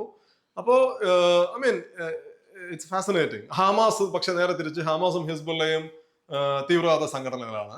ഈ ഹമാസും ഹിസ്ബുള്ളയും പാലസ്റ്റൈൻ അല്ലെങ്കിൽ ലെബനോൻ എന്നുള്ള ജിയോഗ്രഫിക്ക് അപ്പുറത്തേക്ക് ടെറർ ഉപയോഗിക്കാത്ത ആളുകളാണ്. പക്ഷെ അവർ ഭീകരവാദ സംഘടനകളാണ്. Hamas is a terrorist entity. പക്ഷേ Hayat al Sham HTS is not a terrorist entity. അത് അൽഖയ്ദയുടെ ബ്രാഞ്ചായിരുന്നു. അപ്പൊ ഇങ്ങനെ ഇത് വളരെ വളരെ വ്യക്തമാണ്. ഉദാഹരണത്തിന് ഒരു അറ്റ്ലാന്റിക് മാഗസിന്റെ കവർ സ്റ്റോറി, ഇസ്രായേൽ യുദ്ധം നടക്കുന്ന സമയത്ത് അറ്റ്ലാന്റിക് മാഗസിൻ ഉണ്ടായിരുന്ന ഒരു സ്റ്റോറിയാണ്, is it legal to kill children during the war? Atlantic magazine, they ran that story. I mean, I have the screenshot. Imagine. I can't write that headline in my paper. I will be sacked. My boss will fire me. അപ്പോൾ ഈ ഒരു ലെവലിലാണ് media വെസ്റ്റിൽ operate. നമ്മൾ വെസ്റ്റിൽ okay of course media ഫ്രീഡത്തിനെ പറ്റി പറയുന്ന ആളുകളാണ്. പക്ഷെ when it comes to America's national security interest, എനിക്ക് തോന്നുന്നു അമേരിക്കൻ മീഡിയ എല്ലാം വെരി ക്ലോസ്ലി അലൈൻഡ് ആണ്.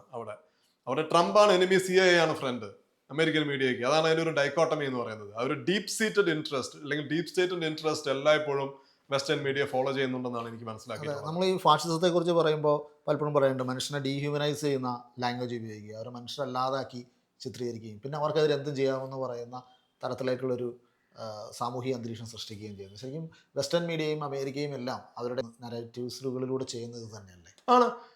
ഇത് ഇറാൻ അനദർ എക്സാമ്പിൾ ആണ്. ഇറാൻ ഇപ്പോൾ ഇസ്രായേലിന്റെ കാര്യത്തിൽ ദീർഘകാലത്തോളം ഇവർ പറഞ്ഞിരുന്നത് ഹമാസിന്റെ അവിടുത്തെ ഗാസയിലെ ലോക്കൽ അതോറിറ്റീസ് മുന്നോട്ട് വെച്ചിരുന്ന ടോൾ ഫേക്ക് ആണെന്നാണ്. അപ്പോൾ ഉദാഹരണത്തിന് ഇപ്പം നമ്മൾ ഒരു ന്യൂയോർക്ക് ടൈംസ് സ്റ്റോറി, ഒരു എന്താണ് BBC റിപ്പോർട്ട് നിങ്ങൾ നോക്കിക്കഴിഞ്ഞാൽ നമ്മൾ പറയും that 74,000 people were killed according to the Hamas run health ministry of Gaza എന്നാണ് പറയുക. പക്ഷേ ഈ figures were verified by the UN basically. അപ്പോൾ ഗാസയിൽ നിന്നുള്ള ഫിഗേഴ്സ് ശരിക്കും കൺസർവേറ്റീവ് ഫിഗേഴ്സ് ആണ്. ഇതിനേക്കാൾ ഒരുപാട് കൂടുതൽ ആളുകൾ കൊല്ലപ്പെട്ടിട്ടുണ്ടെന്നാണ് പറയുന്നത്. പക്ഷെ ഇങ്ങനെയാണ് നമ്മൾ റിപ്പോർട്ട് ചെയ്യുക. ഇറാനിൽ നമ്മൾ ക്രൈസിസ് ഉണ്ടായ സമയത്ത് ഇറാന്റെ ഇറാൻ ആയിരക്കണക്കിന് ആളുകൾ ഇറാനിൽ കൊല്ലപ്പെട്ടിട്ടുണ്ട്. ഗവൺമെന്റ് ക്രാക്ക് ഡൗണിലും തിരിച്ചും ഉള്ള വയലൻസിലും ഒരു സംശയമില്ല ആ കാര്യത്തിൽ. പക്ഷെ ഈ ടോൾ കൂടുതലും വരുന്നത് 3 ഏജൻസിയിൽ നിന്നാണ്. ഒന്ന് ഓസ്ലോയിൽ ഉള്ള ഒരു സംഘടന, 2 വാഷിംഗ്ടൺ വെർജീനിയയിലുള്ള ഒരു സംഘടന, അമേരിക്കയിലെ വെർജീനിയയിലുള്ള സംഘടനയിൽ നിന്ന്, 3 ഇറാൻ ഇന്റർനാഷണൽ എന്ന് പറയുന്ന ഒരു പ്രൊപ്പഗാൻഡ ചാനൽ, അത് it's A monarchist channel, Iran international. ഇവരുടെ ടോളാണ് അമേരിക്കയിലെ സ്കൈ ന്യൂസും BBC-യും അതുപോലെ CNN-ഉം ഇവരെല്ലാവരും റീപ്രൊഡ്യൂസ് ചെയ്യുന്നത്. They don't even properly attribute it to the agencies that are reporting these figures. Iran ഇന്റർനാഷണലിന്റെ നൽകിയ വിവരങ്ങൾ അനുസരിച്ച് അതുപോലും പറയാൻ തയ്യാറാവുന്നില്ല. അതായത് 12,000 ആളുകൾ ഇറാനിൽ കൊല്ലപ്പെട്ടു എന്നാണ് ഇറാന്റെ ക്രൈസിസ് ജനുവരി 13-ാം തീയതി സ്കൈ ന്യൂസ് റിപ്പോർട്ട് ചെയ്തത്. അത് ഇറാൻ ഇന്റർനാഷണലാണ് ക്ലെയിം ചെയ്തത്. Iran International is closely aligned with Iran's monarchists. അപ്പൊ ഞാൻ പറയുന്നത് ഇത് വളരെ അതുപോലെ വേറെ ഉദാഹരണങ്ങളുണ്ട്. ഇപ്പൊ ഇറാനില് government crackdown was very brutal. പക്ഷെ അതേസമയം തന്നെ ഇപ്പുറത്ത് ഇതൊരു പീസ്ഫുൾ പ്രൊട്ടസ്റ്റ് ആയിരുന്നില്ലല്ലോ. ആംഡ് ആയിട്ടുള്ള ആളുകൾ തിരിച്ചും അറ്റാക്ക് ചെയ്യുന്നുണ്ട്. അവരെ വെപ്പൺസ് കൊടുത്തത് ആരാണ്? അത് മൊസാദാണ്. മൊസാദ് തന്നെ സമ്മതിച്ചിട്ടുണ്ട്. We are on the field എന്ന് മൊസാദ് തന്നെ പറയുന്നു. ഓപ്പറേഷൻ അജാക്സിന്റെ സമയത്ത് ഇറാനിൽ ഇരു വിഭാഗത്തിലേക്കുമുള്ള ആളുകളെ, പ്രൊട്ടസ്റ്റേഴ്സിനെയും അവിടെ വയലൻസ് ഉണ്ടാക്കാനുള്ള ആളുകളെയും സപ്ലൈ ചെയ്തിരുന്നത് CIA ആണെന്ന് പറയുന്നത്. അതെ, അത്തരത്തിലുള്ള ഇടപെടൽ ഇപ്പോഴും ഉണ്ടെന്ന് സംശയിക്കാമോ? ഇപ്പോൾ 2 ഉദാഹരണം ഞാൻ പറയാം. ഒന്ന്, ജനുവരി 2-ാം തീയതി നെതന്യാഹു ട്രംപിനെ ഫ്ലോറിഡയിൽ വെച്ച് കാണുമ്പോൾ അതിനുശേഷമാണ് ട്രംപ് പറയുന്നത് that we are locked and loaded ഇറാനെതിരെ. If you shoot down the protesters I will come after you എന്ന് ട്രംപ് പറയുന്നുണ്ട്. അന്ന് വൈകുന്നേരം മൊസാദ്, ഇസ്രായേലിന്റെ ഇന്റലിജൻസ് ഏജൻസി, ഫാഴ്സിയിൽ, അതായത് പേഴ്സണൽ ലാംഗ്വേജിൽ ട്വീറ്റ് ചെയ്ത ട്വീറ്റ് ഉണ്ട്. അവർ പറയുന്നത് asking Iranians to rise up against the brutal dictator and we are with you. Not from afar we are with you on the field. ഇത് മൊസാദിന്റെ ട്വീറ്റ് ആണ്. It's available on X. 2 ജനുവരി 1 Mike Pompeo was the former state secretary. He was also the former boss of the CIA. ജനുവരി 1 ഇറാനിൽ protest തുടങ്ങിയത് December 28 ജനുവരി 1 mic പോംപയോ ചെയ്ത tweet അതും ഇപ്പോഴും available ആണ്. ഹാപ്പി ന്യൂ ഇയർ എല്ലാ ഇറാൻകാർക്കും. Happy new year to all the protesting Iranians and all the Mossad agents beside them. ഇത് Mike Pompeo പറഞ്ഞാണ്. അപ്പൊ ഞാൻ പറഞ്ഞത് സ്റ്റാൻലി ജോണി പറയുന്നതല്ല, ഇത് ഫോമർ അമേരിക്കൻ CIA ബോസ് പറയുന്നതാണ്. അപ്പൊ അവര് പോലും അഡ്മിറ്റ് ചെയ്യാൻ തയ്യാറാണ്. അതായത് മൊസാദ് അവിടെ ഉണ്ട്, CIA അവിടെ ഉണ്ട്, MI6 അവിടെ ഉണ്ട് എന്നുള്ളത്. ഞാൻ പറയുന്നത് എല്ലാ പ്രൊട്ടസ്റ്റേഴ്സും അവരാണെന്നല്ല ഞാൻ ഉദ്ദേശിക്കുന്നത്. പക്ഷെ ഈ ഒരു narrative, you won't read this in New York Times, why? You won't read this in BBC, why are they obfuscating this fact? That's also not journalism, right? You are suppose to write about it. മറ്റൊന്ന്, ഇത്തരം സംഘർഷങ്ങൾ നടക്കും. ഇപ്പോൾ world order മാറുന്നു എന്ന് പറയുന്നു, അല്ലെങ്കിൽ ജനാധിപത്യം കൊണ്ടുവരാനുള്ള ഇടപെടലുകൾ നടത്തുന്നു എന്ന് പറയുന്നു. ഇപ്പോൾ അവിടെയെല്ലാം ഒരു മെയിൻ കാഷ്വാലിറ്റി എന്ന് പറയുന്നത് ഹ്യൂമൻ റൈറ്റ്സും സാധാരണ മനുഷ്യരുടെ ജീവനാണ്. എന്തുകൊണ്ടാണ് അതിനൊരു വിലയില്ലാതായി പോകുന്നത് ഈ കാലത്ത്? കാരണം ഇത് ഇപ്പൊ ഞാനിപ്പോൾ അമേരിക്കയുടെ ഇടപെടലുകളെ പറ്റി പറയുമ്പോൾ ആളുകൾ എന്നെ വിമർശിച്ചുകൊണ്ട് പറയും, നിങ്ങൾ മനുഷ്യാവകാശം കാണുന്നില്ല, നിങ്ങൾ ഇതിനൊരു ജിയോ പൊളിറ്റിക്കൽ ഫ്രെയിം വർക്കിലൂടെ മാത്രമാണ് നോക്കുന്നത്, അതുകൊണ്ടാണ് ഇറാനിൽ സ്ട്രീറ്റിൽ കൊല്ലപ്പെടുന്ന ആളുകളെ കാണുന്നില്ല എന്നുള്ളതാണ് നമ്മളൊക്കെ നേരിടുന്ന ഒരു വിമർശനം. അത് വളരെ സീരിയസ് ആയിട്ടാണ് ഞാൻ കാണുന്നത് ഇത്തരം വിമർശനങ്ങളെ. കാരണം നമ്മളുടെ അനാലിസിസിൽ പ്രശ്നം ഉണ്ടെന്ന് വെച്ച് കഴിഞ്ഞാൽ we have to be open to admit those problems. പക്ഷെ ഇതെന്താണ്, ഇപ്പൊ ഞാൻ ഇതിനൊരു ജിയോ പൊളിറ്റിക്കൽ ഫ്രെയിം വർക്കിലൂടെ നോക്കി കാണുന്നത് അവിടുത്തെ ഒരു ലോക്കൽ ഹ്യൂമൻ റൈറ്റ്സ് ഇഷ്യൂസിനെ അവഗണിച്ചത് കൊണ്ടല്ല. ഈ ബിഗ് പവേഴ്സ് ഇതിനെ നോക്കി കാണുന്നത് ഒരു ഹ്യൂമൻ റൈറ്റ്സ് ഇത് ഒരു ജിയോ പൊളിറ്റിക്കൽ പെർസ്പെക്റ്റീവിലൂടെയാണ്. ഇപ്പൊ നമ്മൾ ഈ പറയുന്ന France, they are not bothered about the ordinary Iranians. They look at the regime, the Iranian regime. They want to bring down the regime. അവരങ്ങനെയാണ് നോക്കുക. അതുകൊണ്ടാണ് നമ്മൾ അതിനെ അങ്ങനെ ഒരു ലാർജർ കോണ്ടെക്സ്റ്റിൽ ഇതിനെ മനസ്സിലാക്കാൻ ശ്രമിക്കുന്നത്. ഉദാഹരണത്തിന് ഇപ്പൊ ഇറാന്റെ ജനങ്ങളെ പറ്റിയിട്ടാണ് എല്ലാവർക്കും വേവലാതി എന്ന് നമ്മൾ വിചാരിക്കുക. ഇറാന്റെ ഓർഡിനറി ആയിട്ടുള്ള ആളുകളുടെ വെൽബീയിങ് ആണ് അമേരിക്കയുടെയും ഫ്രാൻസിന്റെയും ബ്രിട്ടന്റെയും ഒക്കെ താല്പര്യം എന്ന് വിചാരിക്കുക. അവരെന്താണ് ചെയ്യേണ്ടിയിരുന്നത്? 2015 ഒരു ന്യൂക്ലിയർ ഡീൽ ഉണ്ടായിരുന്നു. ഈ ന്യൂക്ലിയർ ഡീൽ അനുസരിച്ചിട്ട് ഇറാന്റെ ന്യൂക്ലിയർ പ്രോഗ്രാം കംപ്ലീറ്റ്ലി സ്കട്ടിൽ ചെയ്യാൻ തയ്യാറായിരുന്നു. ഇറാൻ അവരുടെ എല്ലാ ന്യൂക്ലിയർ ഫെസിലിറ്റീസും ഇൻസ്പെക്ഷന് വേണ്ടി ഓപ്പൺ ചെയ്യാൻ തയ്യാറായിരുന്നു. And they opened it. IAEA can come and inspect their nuclear facilities. Iran അവരുടെ എൻറിച്ച്മെന്റ്, അതായത് യുറേനിയം എൻറിച്ച്മെന്റ് സബ്സ്റ്റാൻഷ്യലി കുറച്ചു. Iran had the capability to enrich uranium up to 60% purity. അതിൽ നിന്ന് 2015 ഡീലിന് ശേഷം they were enriching uranium only up to 3.67% purity. എന്ന് വെച്ചാൽ അത് nuclear പവറിന് വേണ്ടിയിട്ടുള്ള ഫ്യൂവൽ ഉണ്ടാക്കാനുള്ള എൻറിച്ച്മെന്റ് മാത്രമാണ്. അതിന്റെ ഭാഗമായിട്ട് അമേരിക്കയും യൂറോപ്യൻ യൂണിയനും പ്രോമിസ് ചെയ്ത് ഇറാന്റെ മീതെയുള്ള സാങ്ഷൻസ് എടുത്ത് മാറ്റുക എന്നുള്ളതാണ്. സാങ്ഷൻസ് എടുത്ത് മാറ്റി കഴിഞ്ഞാൽ Iran can trade in the international market, they can sell oil, they can invite investments. European companies can go and make investments in Iran. Iran can develop their resources, their oil resources. Iran can join the economic mainstream. And that would lead to economic empowerment. That would also eradicate the threat of conflict. അത് you are empowering the Iranian people. അപ്പൊ ഇറാൻകാരുടെ വെൽബീയിങ്ങിൽ നിങ്ങൾക്ക് താല്പര്യം ഉണ്ടെങ്കിൽ basically that deal was your best shot. What did the Americans do? Trump became president in 2016, and in 2018 he tore apart the nuclear deal. And when Trump tore apart the nuclear deal, Iran was still 100% compliant with the terms of the nuclear deal. എന്ന് ഞാൻ പറയുന്നതല്ല, IAEA പറയുന്നതാണ്, UN പറയുന്നതാണ്. So Trump unilaterally destroyed the nuclear deal. And then he reimposed sanctions on Iran. So he tightened the Iranian economy. Why? Because he wanted the Iranians to protest. And once the Iranians protest, you can attack the Iranian government, saying that now you have a brutal, repressive government, and then you can start bombing Iran. യഥാർത്ഥത്തിൽ നമ്മുടെ കാലത്തെ ഏറ്റവും വലിയ മനുഷ്യാവകാശ നിഷേധം എന്ന് പറയുന്നത് ഈ ഏകപക്ഷീയമായി ഏർപ്പെടുത്തുന്ന ഈ ഉപരോധങ്ങളാണെന്ന് പറയുന്നത്. യഥാർത്ഥത്തിൽ ഒരു എക്കണോമിക് വാർഫെയർ ആണ് സാങ്ഷൻസ് എന്ന് പറയുന്നതല്ല ശരി ആണ്. അനദർ എക്സാമ്പിൾ പറയാം. ഇസ്രായേൽ കഴിഞ്ഞ 2 വർഷത്തിനിടയിൽ വെസ്റ്റ് ഏഷ്യയിൽ ഗാസയിൽ എത്ര പേരെ കൊലപ്പെടുത്തിയിട്ടുണ്ട്? ഇപ്പോൾ നമ്മൾ ഗാസ അതോറിറ്റീസ് അല്ലെങ്കിൽ UN സർട്ടിഫൈഡ് നമ്പേഴ്സ് അനുസരിച്ചിട്ട് ഇസ്രായേൽ കൊന്നത് 74,000 ആളുകളെയാണ്. And IDF accepted that number, by the way. Just രണ്ട് ദിവസം മുൻപ് Haaretz reported that IDF accepted that at least 70,000 people were killed in Gaza എന്നുള്ളത്. 70,000 people, 20,000 were children. 24 വർഷത്തിനുള്ളിൽ 20,000 കുട്ടികളെ കൊന്ന ഒരു യുദ്ധമാണത്. ഇസ്രായേലിനെതിരെ ആരെങ്കിലും എന്തെങ്കിലും ഉപരോധം ഏർപ്പെടുത്തിയിട്ടുണ്ടോ? പോട്ടെ, ഉപരോധം ഏർപ്പെടുത്തണമെന്ന് പറയുന്ന ഒരു നേതാവിനെ നിങ്ങൾക്ക് കാണിച്ചു തരാൻ പറ്റുമോ വെസ്റ്റിൽ, അമേരിക്കയിലും യൂറോപ്പിലും? ഇപ്പൊ യൂറോപ്പ് എല്ലാവരും ഫോറിൻ പോളിസിനെ പറ്റി പറയുന്ന ആളുകൾ, ഹ്യൂമൻ റൈറ്റ്സിനെ പറ്റി പറയുന്ന ആളുകളാണല്ലോ എല്ലാവരും. ഇറാനിലെ ജനങ്ങളുടെ ഹ്യൂമൻ റൈറ്റ്സിനെ പറ്റി എല്ലാവരും ബോധേഡാണ് അല്ലെ? യുക്രൈനിൽ റഷ്യ നടത്തുന്ന ആക്രമണങ്ങളെ പറ്റിയിട്ട് എല്ലാവർക്കും ഭയങ്കരമായിട്ടുള്ള കൺസേൺസ് ഉണ്ട്. പക്ഷേ ഈ 20,000 കുട്ടികളെ 24 മാസത്തിനുള്ളിൽ കൊന്ന ഗവൺമെന്റിനെതിരെ എന്തെങ്കിലും ഒരു ഉപരോധം ഏർപ്പെടുത്തുന്നതിനെ പറ്റി പറയുന്ന ഒരു നേതാവിനെ നിങ്ങൾക്ക് കാണിച്ചു തരാൻ പറ്റുമോ വെസ്റ്റില്? ഏതെങ്കിലും മനുഷ്യാവകാശ പ്രേമിയായിട്ടുള്ള ഒരു നേതാവിനെ കാണിച്ചു തരാൻ പറ്റില്ല. അപ്പൊ എന്തുകൊണ്ടാണ്? ഇസ്രായേൽ ഈസ് യുവർ അലൈ അല്ലെ, ഇറാൻ ഇസ് നോട്ട് യുവർ അലൈ. അപ്പൊ അതുകൊണ്ടാണ് നമ്മൾ പറയുന്നത് ഉപരോധം എന്ന് പറയുന്ന സംഗതി അമേരിക്കയുടെ അല്ലെങ്കിൽ വെസ്റ്റേൺ, നമ്മൾ നേരത്തെ പറഞ്ഞതുപോലെ റൂൾസ് ബേസ്ഡ് ഓർഡറിന്റെ ഭാഗമല്ലാത്ത രാജ്യങ്ങളുടെ മീതെ അടിച്ചേൽപ്പിക്കാനുള്ള ഒരു ടൂളാണ്.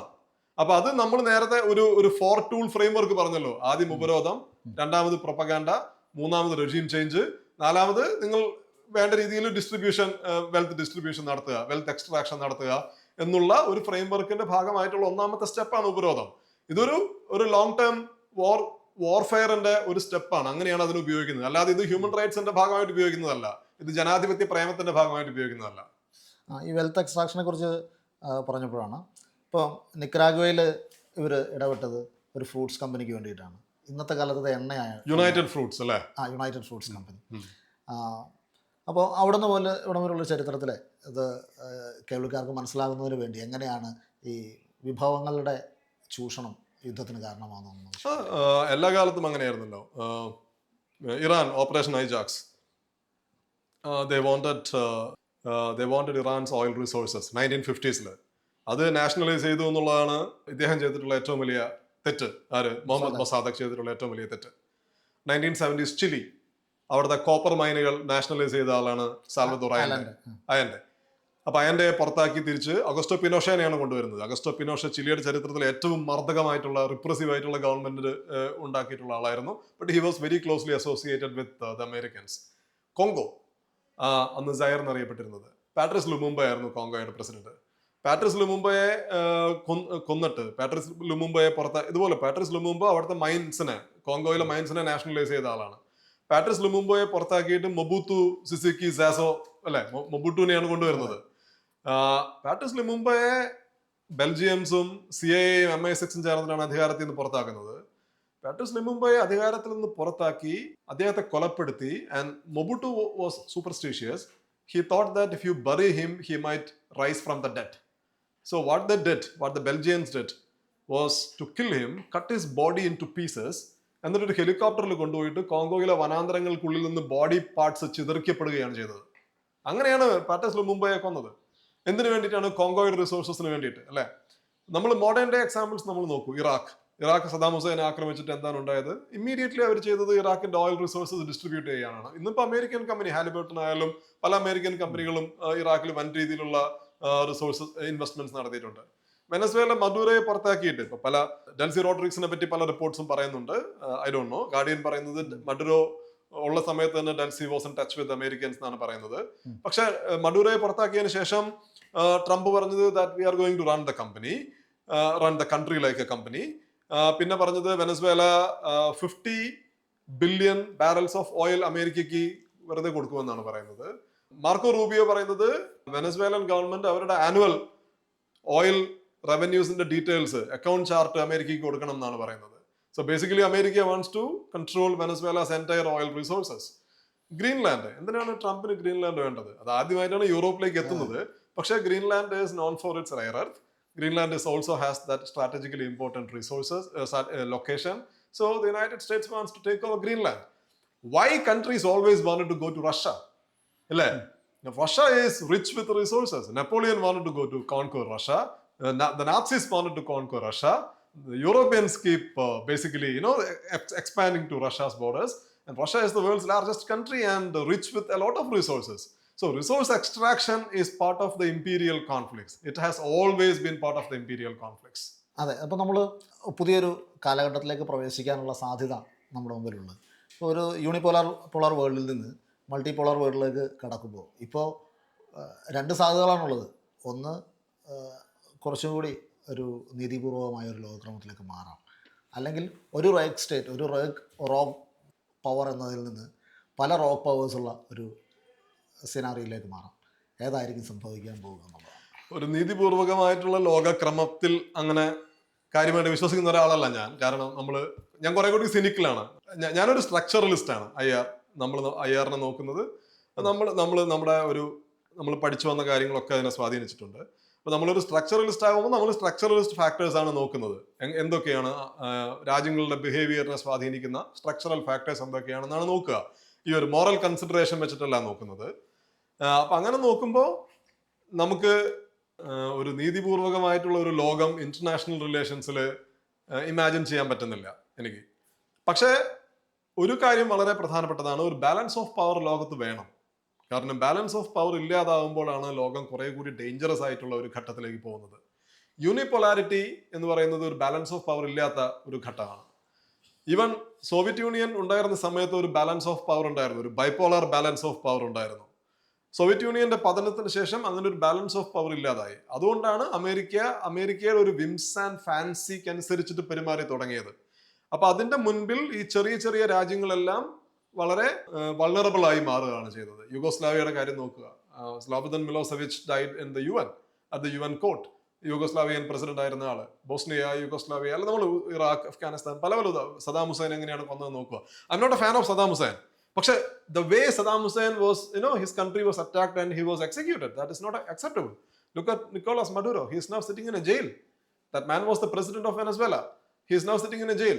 And on the other side, ഒരു ICCയുടെ അറസ്റ്റ് വാറന്റ് ഉണ്ട് വാർ ക്രൈംസിന് നെതന്യാഹുവിന്റെ പേരിൽ. But nobody will touch him. അല്ലേ? അപ്പൊ അങ്ങനെ വളരെ അനീതി നിറഞ്ഞൊരു ലോകത്തിലാണ് നമ്മൾ ജീവിക്കുന്നത്. കാരണം യുണൈറ്റഡ് സ്റ്റേറ്റ്സ് ഇപ്പോഴും, ഞാൻ നേരത്തെ പറഞ്ഞ യൂണിപോളാർ മൊമെന്റ് പാസ് ചെയ്തെങ്കിലും United States remains the world's preeminent power. അത് ട്രംപിന്റെ കാലത്ത് കുറെ കൂടി നേക്കിഡ് ആണ്. ആ ഒരു പവർ എക്സസൈസ് കുറെ കൂടി നേക്കിഡ് ആയിട്ടാണ് ട്രംപ് ചെയ്യുന്നത്. He doesn't bother about all these things, about the norms, rules, etcetera. അപ്പോ അങ്ങനെ നോക്കുമ്പോൾ നമ്മളൊരു വളരെ ഡേഞ്ചറസ് ആയിട്ടുള്ള ഒരു കാലഘട്ടത്തിലൂടെയാണ് കടന്നു പോകുന്നത് ഇപ്പോ. പക്ഷെ അതേസമയം തന്നെ നമുക്ക് വേണ്ടത്, ഇഫ് യു ആസ്ക് മീ, നമുക്ക് വേണ്ടത് ഒരു ബാലൻസ് ഓഫ് പവർ ആണ് ബിറ്റ്വീൻ ഗ്രേറ്റ് പവേഴ്സ്. അങ്ങനെ ഒരു ബാലൻസ് ഓഫ് പവർ ഉണ്ടാവുക എന്നാണ് നമ്മൾ മൾട്ടിപോളാർ വേൾഡ് ഓർഡർ എന്ന് പറയുന്നത്. കാരണം നമ്മൾ യൂണിപോളാരിറ്റിയിൽ നിന്ന് കുറെ കൂടി പവർ ഈവൻലി ഡിസ്ട്രിബ്യൂട്ടഡ് ആയിട്ടുള്ള ഒരു മൾട്ടിപോളാർ സിസ്റ്റം ഉണ്ടാവുക. അപ്പോൾ ഒരു രാജ്യത്തിന് അവരുടെ ഇഷ്ടത്തിനനുസരിച്ച് ഉപരോധങ്ങളായാലും മിലിറ്ററി പവർ ആയാലും ഉപയോഗിക്കാൻ പറ്റുന്ന സാഹചര്യം ഉണ്ടാവില്ല. അപ്പൊ അങ്ങനെ അതാണ് കുറെ കൂടി ഡിസൈറബിൾ ആയിട്ടുള്ള ഔട്ട്കം. നമ്മൾ അവിടേക്ക് എത്തുമോ എനിക്ക് അറിഞ്ഞൂടാ, പക്ഷെ അതാണ് കുറെ കൂടി ഡിസൈറബിൾ ആയിട്ടുള്ള ഒരു ഔട്ട്കം. അപ്പോൾ നമ്മൾ പുതിയൊരു ലോകക്രമത്തിലേക്ക് പ്രവേശിക്കാനുള്ള ഒരു സാധ്യത ഉണ്ടെന്ന് തന്നെ കരുതി. ഇപ്പം അതിൻ്റെ ഒരു അന്തരാളഘട്ടത്തിലാണ് നമ്മൾ. ഇവിടെ ഇന്ത്യയുടെ റോൾ എന്തായിരിക്കും?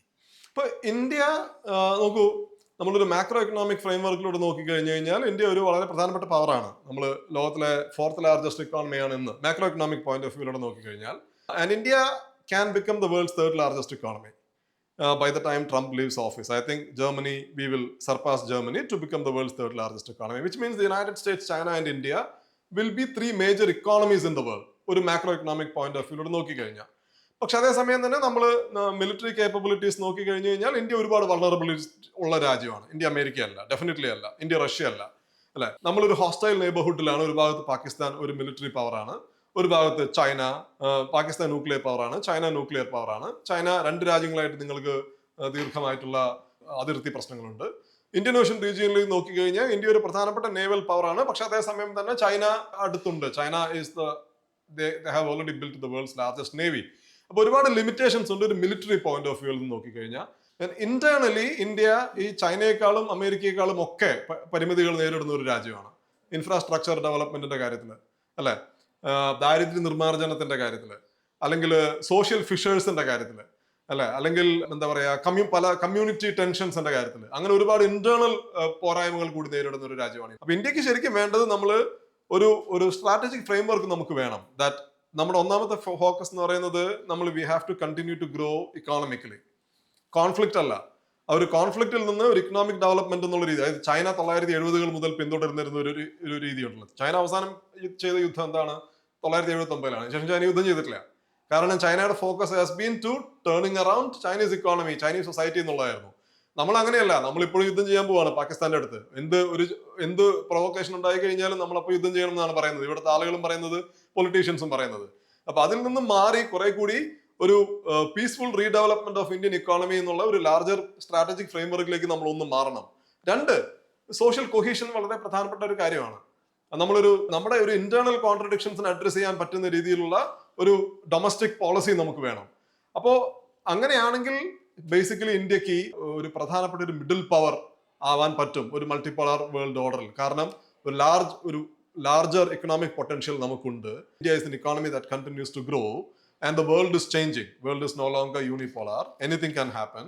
So we need to have a vision of social cohesion, peaceful economic development, and we need to have a vision to reach a middle power status in the new global order. ഈ social കോഹഷനെ കുറിച്ച് പറഞ്ഞപ്പോൾ India എപ്പോഴും ഒരു strategic autonomy കാത്തു സൂക്ഷിച്ചിരുന്ന ഒരു രാജ്യമായിരുന്നു.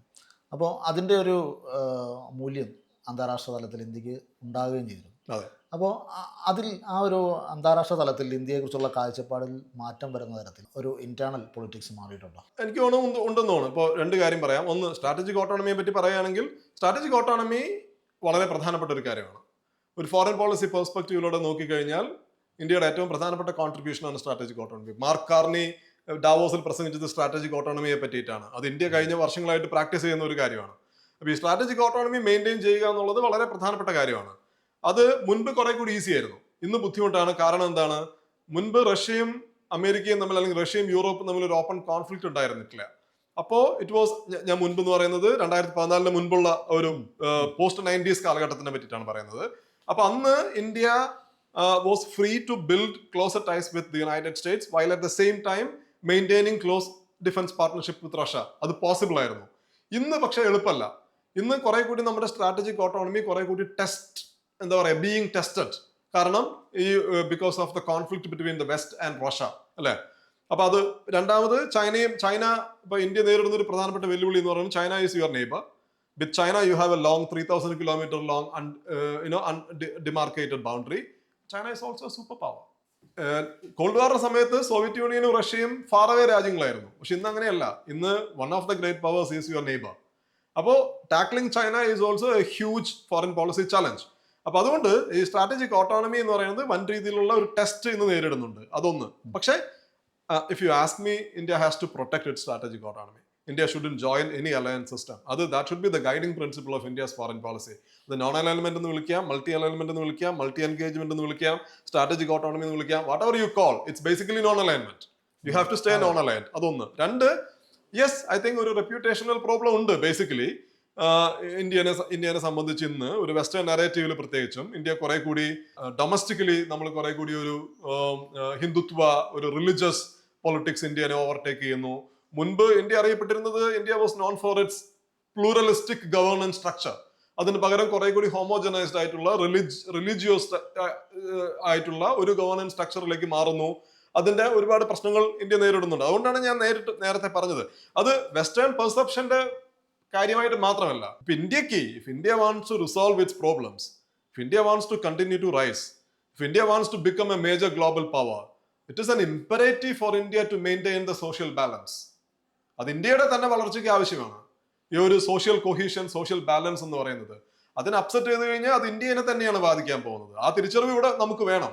അത് western പെർസെപ്ഷന്റെ ഉള്ളതുകൊണ്ട്, ഇപ്പോ അമേരിക്കക്കാർ ക്രിട്ടിസൈസ് ചെയ്യുന്നതുകൊണ്ട് ഞാനിവിടെ നന്നാവാം എന്നുള്ളതല്ല. നേരെ തിരിച്ച്, എനിക്ക് if I want to do better, then I need to maintain that social balance or equilibrium എന്നുള്ളത് ആ ഒരു തിരിച്ചറിവ് ഇന്ത്യ ഭരിക്കുന്ന ആളുകൾക്ക് വേണം. ഇന്റേണൽ ഗ്രോത്തിനോടൊപ്പം തന്നെ ഇപ്പോൾ അന്താരാഷ്ട്ര തലത്തിലുള്ള ഒരു റെപ്യൂട്ടേഷൻ്റെ പ്രശ്നം നമ്മുടെ ഒരു ഇൻഫ്ലുവൻസിനെ അത് ബാധിക്കില്ലേ എന്നുള്ളതാണ്. ഇപ്പോൾ ഡെമോക്രസി സംബന്ധിച്ചിട്ടുള്ള ഇൻഡിസസിലൊക്കെ ഇന്ത്യ ഇപ്പോൾ ഒരു ഇലക്ട്രൽ ഓട്ടോക്രസി എന്ന തരത്തിലേക്ക് മാറുന്നു. ഇപ്പോൾ അമേരിക്കൻ ഗവൺമെൻറ്റിൻ്റെ റിപ്പോർട്ടുകളിൽ റിലീജിയസ് ഫ്രീഡം സംബന്ധിച്ച് വളരെ മോശം ഒരു സ്ഥാനത്തിലേക്ക് നമ്മൾ മാറുന്നു. നമ്മൾ ചരിത്രത്തിൽ പലതവണ കണ്ടിട്ടുള്ള രാജ്യങ്ങളെ ടാർഗറ്റ് ചെയ്യുന്നതിന് വെസ്റ്റേൺ കൺട്രീസ് തിരഞ്ഞെടുക്കുന്ന ചില മാനകങ്ങൾ പരിശോധിച്ചാൽ അതിലേക്ക് ഇന്ത്യ കൂടി വന്നു ചേരുകയല്ലേ എന്നൊരു ആശങ്ക. അതെ, പക്ഷെ അത് ഈ പറഞ്ഞതുപോലെ ഇന്ത്യ അമേരിക്കയുടെ താല്പര്യങ്ങൾക്ക് പൂർണ്ണമായിട്ടും എതിര് നിൽക്കുകയാണെന്ന് അവർക്ക് തോന്നുകയാണെങ്കിൽ മാത്രമേ നമ്മൾ ഈ പറയുന്ന റിപ്പോർട്ടുകളും ഇൻഡൈസസും എല്ലാം ഇന്ത്യക്കെതിരെ ഉപയോഗിച്ച് തുടങ്ങുകയുള്ളൂ പോളിസി ലെവൽ. പക്ഷെ എപ്പോൾ വേണമെങ്കിലും ഉപയോഗിക്കാൻ തരത്തിലുള്ള റിപ്പോർട്ടുകളും മാനദണ്ഡങ്ങളും അവരുടെ കൈവശം ഉണ്ടെന്നുള്ളതാണ്. അതുണ്ട്. അത് ഈ പറഞ്ഞതുപോലെയാണ്. അതായത് ഇന്ത്യ ഒരു പരിധിവരെ അമേരിക്കയുടെ കൂടെ നിൽക്കുകയാണെങ്കിൽ ഇതൊന്നും ഒരു പ്രശ്നമാവുന്നില്ല അല്ലെ. കാരണം സൗദി അറേബ്യ നോക്കുക, അമേരിക്കയുടെ എല്ലാ കാലത്തും ഏറ്റവും വലിയ സഖ്യകക്ഷിയാണ് സൗദി അറേബ്യ. സൗദി അറേബ്യയിലെ ഹ്യൂമൻ റൈറ്റ്സിനെ പറ്റിയിട്ട് ആരും ബോധേഡല്ല. കാരണം അമേരിക്കയുടെ അലയാണ്. ഞാൻ പറഞ്ഞു ഇന്ത്യയും സൗദി അറേബ്യയും തമ്മിൽ കമ്പയർ ചെയ്യാൻ പറ്റില്ല definitely. But my point is that human rights എന്ന് പറയുന്ന സംഗതി that itself is not a problem for them. ഈ ഇൻഡൈസസ് ഒക്കെ വരും, റിപ്പോർട്ട്സ് ഒക്കെ വരും. ആ റിപ്പോർട്ട്സ് ഒക്കെ അവർ ഉപയോഗിക്കുന്നത് എപ്പോഴാണ്? The moment they realize that, oh, this guy is going on the wrong direction, he is not our friend anymore എന്ന് തോന്നുകയാണെങ്കിലാണ് അവരത് ഉപയോഗിച്ച് തുടങ്ങുക ബേസിക്കലി. അപ്പോൾ മൈ പോയിന്റ് ഇസ് ദാറ്റ് ഈ പലരും ഇപ്പൊ ഞാൻ നമ്മൾ പലരോടും സംസാരിക്കുമ്പോൾ പറയുമല്ലോ, അതായത് external pressure will shape the character of the government എന്ന് പറയും ഇന്ത്യയിൽ. ഇപ്പോൾ അമേരിക്ക നമ്മള് സ്റ്റേറ്റ് ഡിപ്പാർട്ട്മെന്റിനോടൊക്കെ ചോദിക്കാറുണ്ട് ആളുകൾ പോയിട്ട്, ഇന്ത്യയിലെ ഹ്യൂമൻ റൈറ്റ്സ് സിറ്റുവേഷനെ പറ്റി എന്താണ് അഭിപ്രായം എന്നുള്ളത് ചോദിക്കും. That's A pointless exercise actually നമ്മൾ അവരോട് ചോദിക്കുന്നത്. കാരണം അതുകൊണ്ട് ഏതെങ്കിലും രീതിയിലുള്ള മാറ്റം ഇവിടെ ഉണ്ടാവുമെന്ന് എനിക്ക് തോന്നുന്നില്ല. നേരെ തിരിച്ച് ഒരു ഇന്റേണൽ പ്രോസസ്സാണ് വേണ്ടത് എന്നാണ്. പക്ഷെ നേരെ തിരിച്ച് എൻ്റെ ഒരു ആശങ്ക എന്ന് പറഞ്ഞിട്ടുണ്ടെങ്കിൽ നമുക്ക് ഇന്റേണൽ പൊളിറ്റിക്സിലെ ഈ ഒരു പ്രശ്നങ്ങൾ പലപ്പോഴും നമ്മുടെ ഒരു സ്ട്രാറ്റജിക് ഓട്ടോണമിയെ അട്ടിമറിക്കില്ലേ എന്നുള്ളതാണ്. അതായത് ഇപ്പൊ ഇന്റേണൽ പ്രോബ്ലംസ് പരിഹരിക്കേണ്ടതാണോ എന്ന് ചോദിച്ചാൽ ആണ്, അതിലൊരു സംശയമില്ല. എൻ്റെ കോർ ആർഗ്യുമെന്റ് അതാണ്. ഇന്റേണൽ പ്രോബ്ലംസ് പരിഹരിക്കേണ്ടതാണ്. അതായത് നിങ്ങൾ basically you need to have that social balance, social cohesion inside. You should also have a strong anti imperialist, എന്താ പറയുക, ഇന്റർവെൻഷനിസ്റ്റ് അപ്രോച്ചും വേണം ഇവിടെ. അതില്ലാതാവുമ്പോഴാണ് ഈ എക്സ്റ്റേണൽ രാജ്യങ്ങൾക്ക് വന്നിട്ട് എളുപ്പത്തിൽ ഇടപെടാൻ പറ്റുന്നത്. ഇന്ത്യക്ക് അങ്ങനെ ഒരു ഔട്ട്ലുക്ക് ഉണ്ട് മോറർലെസ്. കാരണം നമ്മളുടെ ഒരു നാഷണൽ മൂവ്മെന്റിന്റെ ഭാഗമായിട്ട് ഒരു strong anti colonial, anti imperialist outlook ഇവിടെ ഉണ്ട്. അതിനെ വീക്കൻ ചെയ്യാൻ പാടില്ല ഇവിടെയുള്ള ആളുകൾ. അതിനെ വീക്കൻ ചെയ്യുന്നത് ഇന്റേണൽ ഡിവിഷൻ വരുമ്പോഴാണ് അതിനെ വീക്കൻ ചെയ്യുന്നത്. നിങ്ങൾ ഒരു സൊസൈറ്റീനെ, ഒരു കമ്മ്യൂണിറ്റീനെ വേറൊരു കമ്മ്യൂണിറ്റിക്ക് എതിരെ ഉപയോഗിക്കുമ്പോൾ, നിങ്ങൾ ഒരു റിലീജിയൻ മാത്രം എടുത്തിട്ട് നിങ്ങളുടെ ഗവൺമെന്റിന്റെ ഫിലോസഫി ആക്കുമ്പോഴാണ് നിങ്ങളുടെ ഒരു ലാർജർ നാഷണലിസ്റ്റ് നെറേറ്റീവ് വീക്കൻ ചെയ്യപ്പെടുന്നത്. അപ്പോഴാണ് എക്സ്റ്റേണൽ ഇന്റർവെൻഷൻ കുറെ കൂടി സ്ട്രോങ് ആവുക, അല്ലെ? ഇപ്പൊ ഇറാന്റെ കാര്യത്തിലൊക്കെ ഉണ്ടാവുന്നത് അതാണ്. ഇറാന്റെ കാര്യത്തിൽ ഗവൺമെന്റ് എന്ന് പറയുന്നത് ഒരു തിയോക്രാറ്റിക് ഗവൺമെന്റ് ആണ്. അപ്പൊ അതിനോട് കടുത്ത അമർഷമുള്ള ആളുകൾ ഇറാനിലുണ്ട്. അവരെ സംബന്ധിച്ച് ചിലപ്പോൾ എക്സ്റ്റേണൽ ഇന്റർവെൻഷൻ വെൽക്കം ചെയ്യുന്ന ആളുകളായിരിക്കും അവര്. ആ ഒരു ലാർജർ നാഷണലിസ്റ്റ് നെറേറ്റീവ് മിസ്സിംഗ് ആണ്. കാരണം നിങ്ങൾക്കുള്ളത് ഒരു റിലിജിയസ് തിയോക്രാറ്റിക് നെറേറ്റീവ് ആണ്. അപ്പൊ അത് പവർഫുൾ ആയിട്ടുള്ള രാജ്യങ്ങൾ എക്സ്പ്ലോയിറ്റ് ചെയ്യും. അപ്പോൾ ഇന്ത്യ ഇതിൽ നിന്ന് ഈ ഉദാഹരണത്തിൽ നിന്ന് ഇന്ത്യയെ പോലുള്ള രാജ്യം പഠിക്കേണ്ടത് എന്താണ്? നിങ്ങൾക്കൊരു റിച്ച് ഡെമോക്രാറ്റിക് ട്രഡീഷൻ ഉണ്ട് നിങ്ങൾക്ക്, അല്ലെ? നിങ്ങൾക്കൊരു സെക്യുലർ കോൺസ്റ്റിറ്റ്യൂഷൻ ഉണ്ട്. നിങ്ങളുടെ government is suppose to be secular, അല്ലെ? അപ്പോൾ നിങ്ങൾ പ്രൊമോട്ട് ചെയ്യേണ്ടത് ബേസിക്കലി ആ ഒരു നാഷണലിസ്റ്റ്, ഒരു progressive nationalist, progressive patriotic content ആണ് നിങ്ങൾ പ്രൊമോട്ട് ചെയ്യേണ്ടത്. നേരെ തിരിച്ച് ഇന്റേണൽ ഡിവിഷൻ ആണ് നിങ്ങൾ ഉപയോഗിക്കുന്നതെങ്കിൽ അത് നിങ്ങൾക്ക് പല രീതിയിൽ ദോഷം ചെയ്യും. പക്ഷേ മൈ ആർഗ്യുമെന്റ് ഇസ് ദാറ്റ് ഇതൊരു ഇന്റേണൽ എക്സസൈസ് ആണ് ആവേണ്ടത്. അല്ലാതെ അവര് ഈ ഡെമോക്രാറ്റിക് ഇൻഡൈസിലും റിപ്പോർട്ടിലും വരുന്നത് കൊണ്ട് അത് വന്ന് നിങ്ങളുടെ ഗവൺമെന്റിന്റെ സ്വഭാവം മാറ്റുമെന്ന് നിങ്ങൾ വിശ്വസിക്കുന്നതിൽ കാര്യമില്ല എന്നുള്ളതാണ് പറയുന്നത്. അപ്പോൾ ഇന്ത്യയുടെ ഈ പറയുന്ന സ്ട്രാറ്റജി സംബന്ധിച്ച് പലപ്പോഴും യുണൈറ്റഡ് നേഷൻസിലൊക്കെ അടുത്ത കുറേ കാലങ്ങളായിട്ട് ഒരു ലോങ് ഹിസ്റ്ററി ഓഫ് അബ്സ്റ്റൻഷൻസ് ഒക്കെ ഉണ്ടാകാറുണ്ട്. പക്ഷേ ഈ അടുത്ത കാലത്ത് ഇറാൻ്റെ വിഷയം ഉണ്ടായപ്പോൾ ആ വിഷയത്തിൽ ഇറാനോടൊപ്പം നിൽക്കാൻ ഒരു തീരുമാനം എടുക്കുകയാണ് ഉണ്ടായത്. അതിൻ്റെ ഒരു പ്രാധാന്യം എന്താണ്? അതിൽ യാതൊരു സംശയമില്ല. കാരണം അപ്പോൾ നമ്മൾ ഇസ്രായേൽ ഇറാനെ ആക്രമിച്ച സമയത്ത് നിങ്ങൾ പോയിട്ട് ബ്രിക്സിന്റെയും SCOന്റെയും സ്റ്റേറ്റ്മെന്റ്സ് എടുത്ത് നോക്കിക്കഴിഞ്ഞാൽ India has condemned Israel's attack on Iran, June വാറിനെ പറ്റിയിട്ട്. Iran is a very important country for India. കാരണം ഓയിൽ, ഓക്കെ, ഇന്ത്യ ഇറാനിൽ നിന്ന് ഓയിൽ വാങ്ങുന്നത് നമ്മൾ വെട്ടിക്കുറച്ചിട്ടുണ്ട്. അത് മൻമോഹൻ സിംഗിന്റെ സമയത്ത് നമ്മൾ ചെയ്തിട്ടുണ്ട്, ഇറാനിൽ നിന്ന് ഓയിൽ വാങ്ങുന്നത് കാര്യമായിട്ട്. കാരണം അമേരിക്കയുടെ പ്രഷർ കാരണം, അല്ലെ? ജസ്റ്റ് മാപ്പ് നോക്കുക. മാപ്പ് നോക്കി കഴിഞ്ഞു കഴിഞ്ഞാൽ ഇപ്പം നമ്മൾ അറേബ്യൻ സീയിൽ നിന്ന് അറേബ്യൻ സീയിൽ നിന്ന് നമുക്ക് നേരിട്ട് കടൽ മാർഗം ഇറാന്റെ ബന്ദർ അബ്ബാസ് പോർട്ടായിട്ടും ചബഹർ പോർട്ടായിട്ടും കണക്ഷൻ ഉണ്ട്. ചബഹർ നമ്മൾ ഇന്ത്യ ബിൽഡ് ചെയ്യുന്ന പോർട്ടാണ്. India has made investments millions of dollars in Chabahar. ഈ ചബഹർ പോർട്ടിൽ നമുക്ക് നേരിട്ട് കണക്ഷനാണ്. ഇറാനിൽ നിന്ന് കരമാർഗം നമുക്ക് അഫ്ഗാനിസ്ഥാനിലേക്ക് കണക്ഷൻ ഉണ്ട്. അഫ്ഗാനിസ്ഥാനിൽ നിന്ന് അല്ലെങ്കിൽ ഇറാനിൽ നിന്ന് നേരിട്ട്, അല്ലെങ്കിൽ ഇറാനിൽ നിന്ന് അസർബൈജാൻ വഴി, അല്ലെങ്കിൽ അഫ്ഗാനിസ്ഥാനിൽ നിന്ന് തുർക്ക്മെനിസ്ഥാൻ വഴി സെൻട്രൽ ഏഷ്യയിലേക്ക് നമുക്ക് കണക്ഷൻ ഉണ്ട്. സെൻട്രൽ ഏഷ്യയിൽ നിന്ന് ഒന്നുകിൽ അസർബൈജാനിൽ നിന്ന് അല്ലെങ്കിൽ മറ്റ് സെൻട്രൽ ഏഷ്യൻ രാജ്യങ്ങളിൽ നിന്ന് you will get direct access to Russia. റഷ്യയിൽ നിന്ന് you will get direct access to northern Europe, അല്ലെ?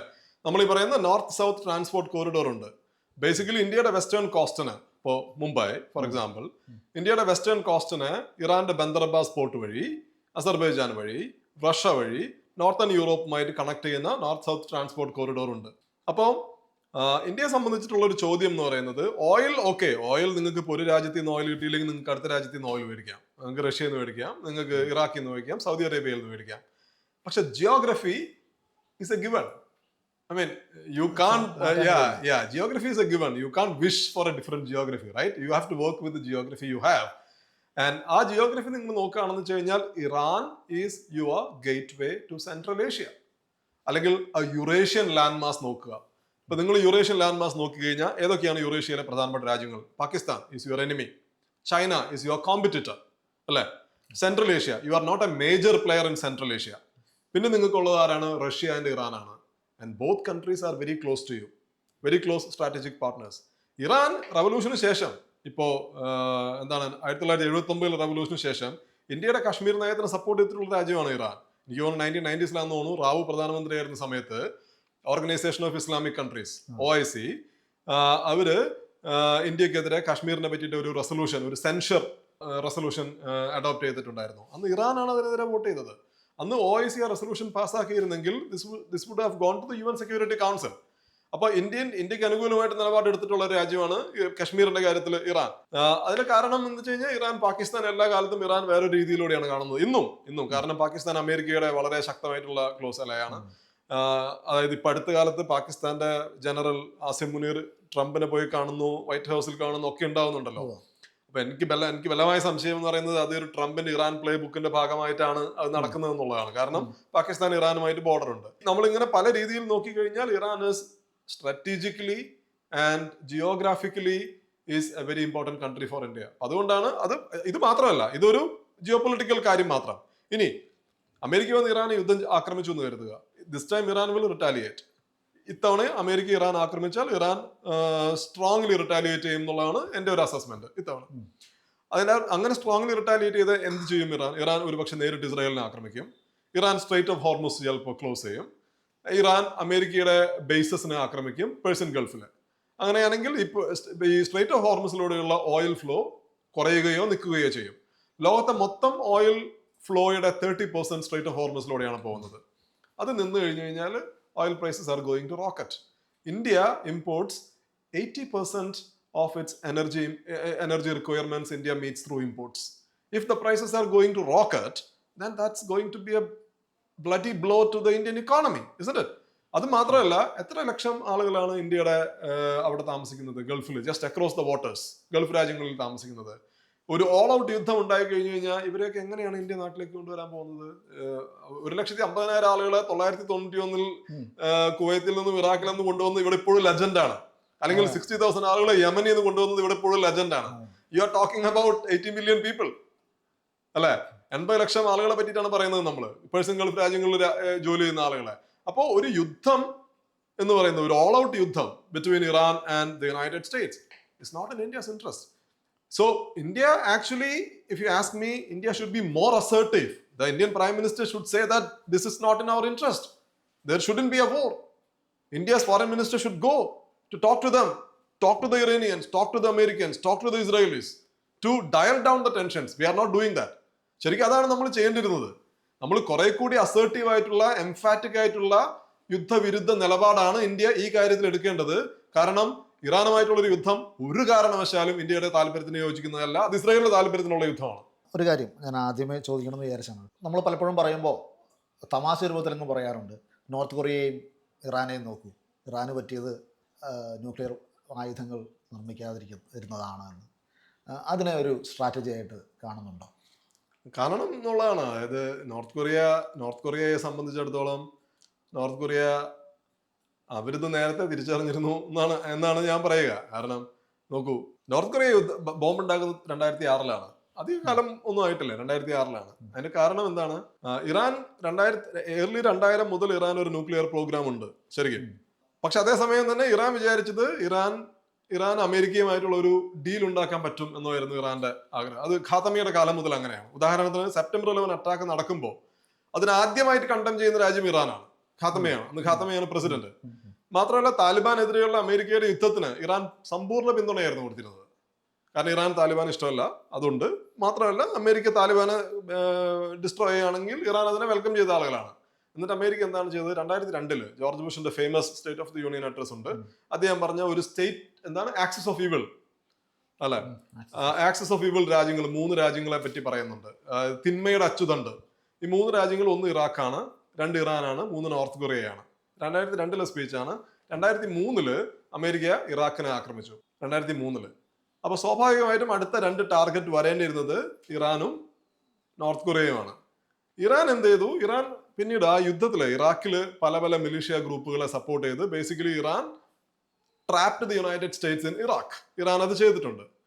അതേസമയം തന്നെ ഇറാൻ ഒരു nuclear programme, civilian nuclear programme ഉണ്ടായിരുന്നു. ഇറാൻ വിചാരിച്ചത് they can slow down the United States and they can eventually reach a deal with the United States. North Koreans എന്ത് ചെയ്തു? അവർ ഇതിനൊന്നും പോയില്ല. അവർ നേരെ 2006 പോയിട്ട് അവർ ബോംബ് ഉണ്ടാക്കി. Because North Koreans realised that the nuclear bomb gives them the strongest deterrence എന്നുള്ളത്. അപ്പോൾ the mistake Iran did, if you ask me, the mistake Iran did was that they didn't make the bomb. They could have made the bomb. ഈ June വാറിന് ശേഷം, so ഞാനൊരു ഇറാനിലുള്ള നമ്മുടെ ഒരു contact ആയിട്ട് സംസാരിക്കുകയായിരുന്നു. അപ്പോൾ ഞാൻ 2022 നമ്മൾ ഇറാനിൽ പോയിട്ടുണ്ട്. അപ്പോൾ നമ്മൾ അന്ന് IRGCയിലും അവിടെയുള്ള കുറച്ച് ആളുകളൊക്കെ ആയിട്ട് സംസാരിച്ച് ഒരു കോണ്ടാക്ട് ആയിട്ട് സംസാരിക്കുകയായിരുന്നു. അപ്പോൾ ഇറാനിലൊരു ഈ ഖാമിനായുടെ ഒരു ഫത്വ ഉണ്ട്. ഫത്വ ഒരു റിലീജിയസ് എഡിക്റ്റ് ആണല്ലോ. ഫത്വ പറയുന്നത് ഈ ബോംബ് ഇസ് അൺഇസ്ലാമിക് എന്നാണ് ഖാമിനായുടെ ഫത്വ ഉള്ളത്. അതുകൊണ്ട് as long as Khamenei is alive, as long as the fatwa holds, ഇറാന് ബോംബ് ഉണ്ടാക്കാൻ പറ്റില്ല. കാരണം അവർ പറയുന്നത് ഖാമിനായാണ് നമ്മുടെ സുപ്രീം ലീഡർ എന്നാണ്. അപ്പം ഇദ്ദേഹം എന്നോട് പറഞ്ഞത് ഈ മുല്ലമാരുടെ വിഡ്ഢിത്തം കാരണമാണ് ഇറാൻ ഇന്ന് ഈ ദുരന്തം അനുഭവിക്കുന്നത്. അതിന് വില കൊടുക്കുന്നത് ഞങ്ങളാണ്. We are paying a price with our blood എന്നാണ് പറഞ്ഞത്. ഞങ്ങൾ എന്ന് പറയുന്നത് ഇദ്ദേഹം IRGC കാരനാണ്, ഇദ്ദേഹം മിലിറ്ററി ആണ്. അപ്പോൾ he was basically attacking Khamenei. Iran had a chance to make a bomb in early 2000, but they chose not to make a bomb. And look where they are now. Saddam Hussein wanted to make a bomb, he couldn't make a bomb, where is he? Gaddafi wanted to make a bomb, he didn't make a bomb, where is he? But the North Koreans made a bomb. So the problem here is that, okay, nuclear bombs are, I mean, if you are looking at it from a moral point of view, ഒരു സംശയമില്ല, nuclear bombs R disastrous അല്ലേ, അത് ഭയങ്കര ദോഷമാണ്, നമുക്കതറിയാം.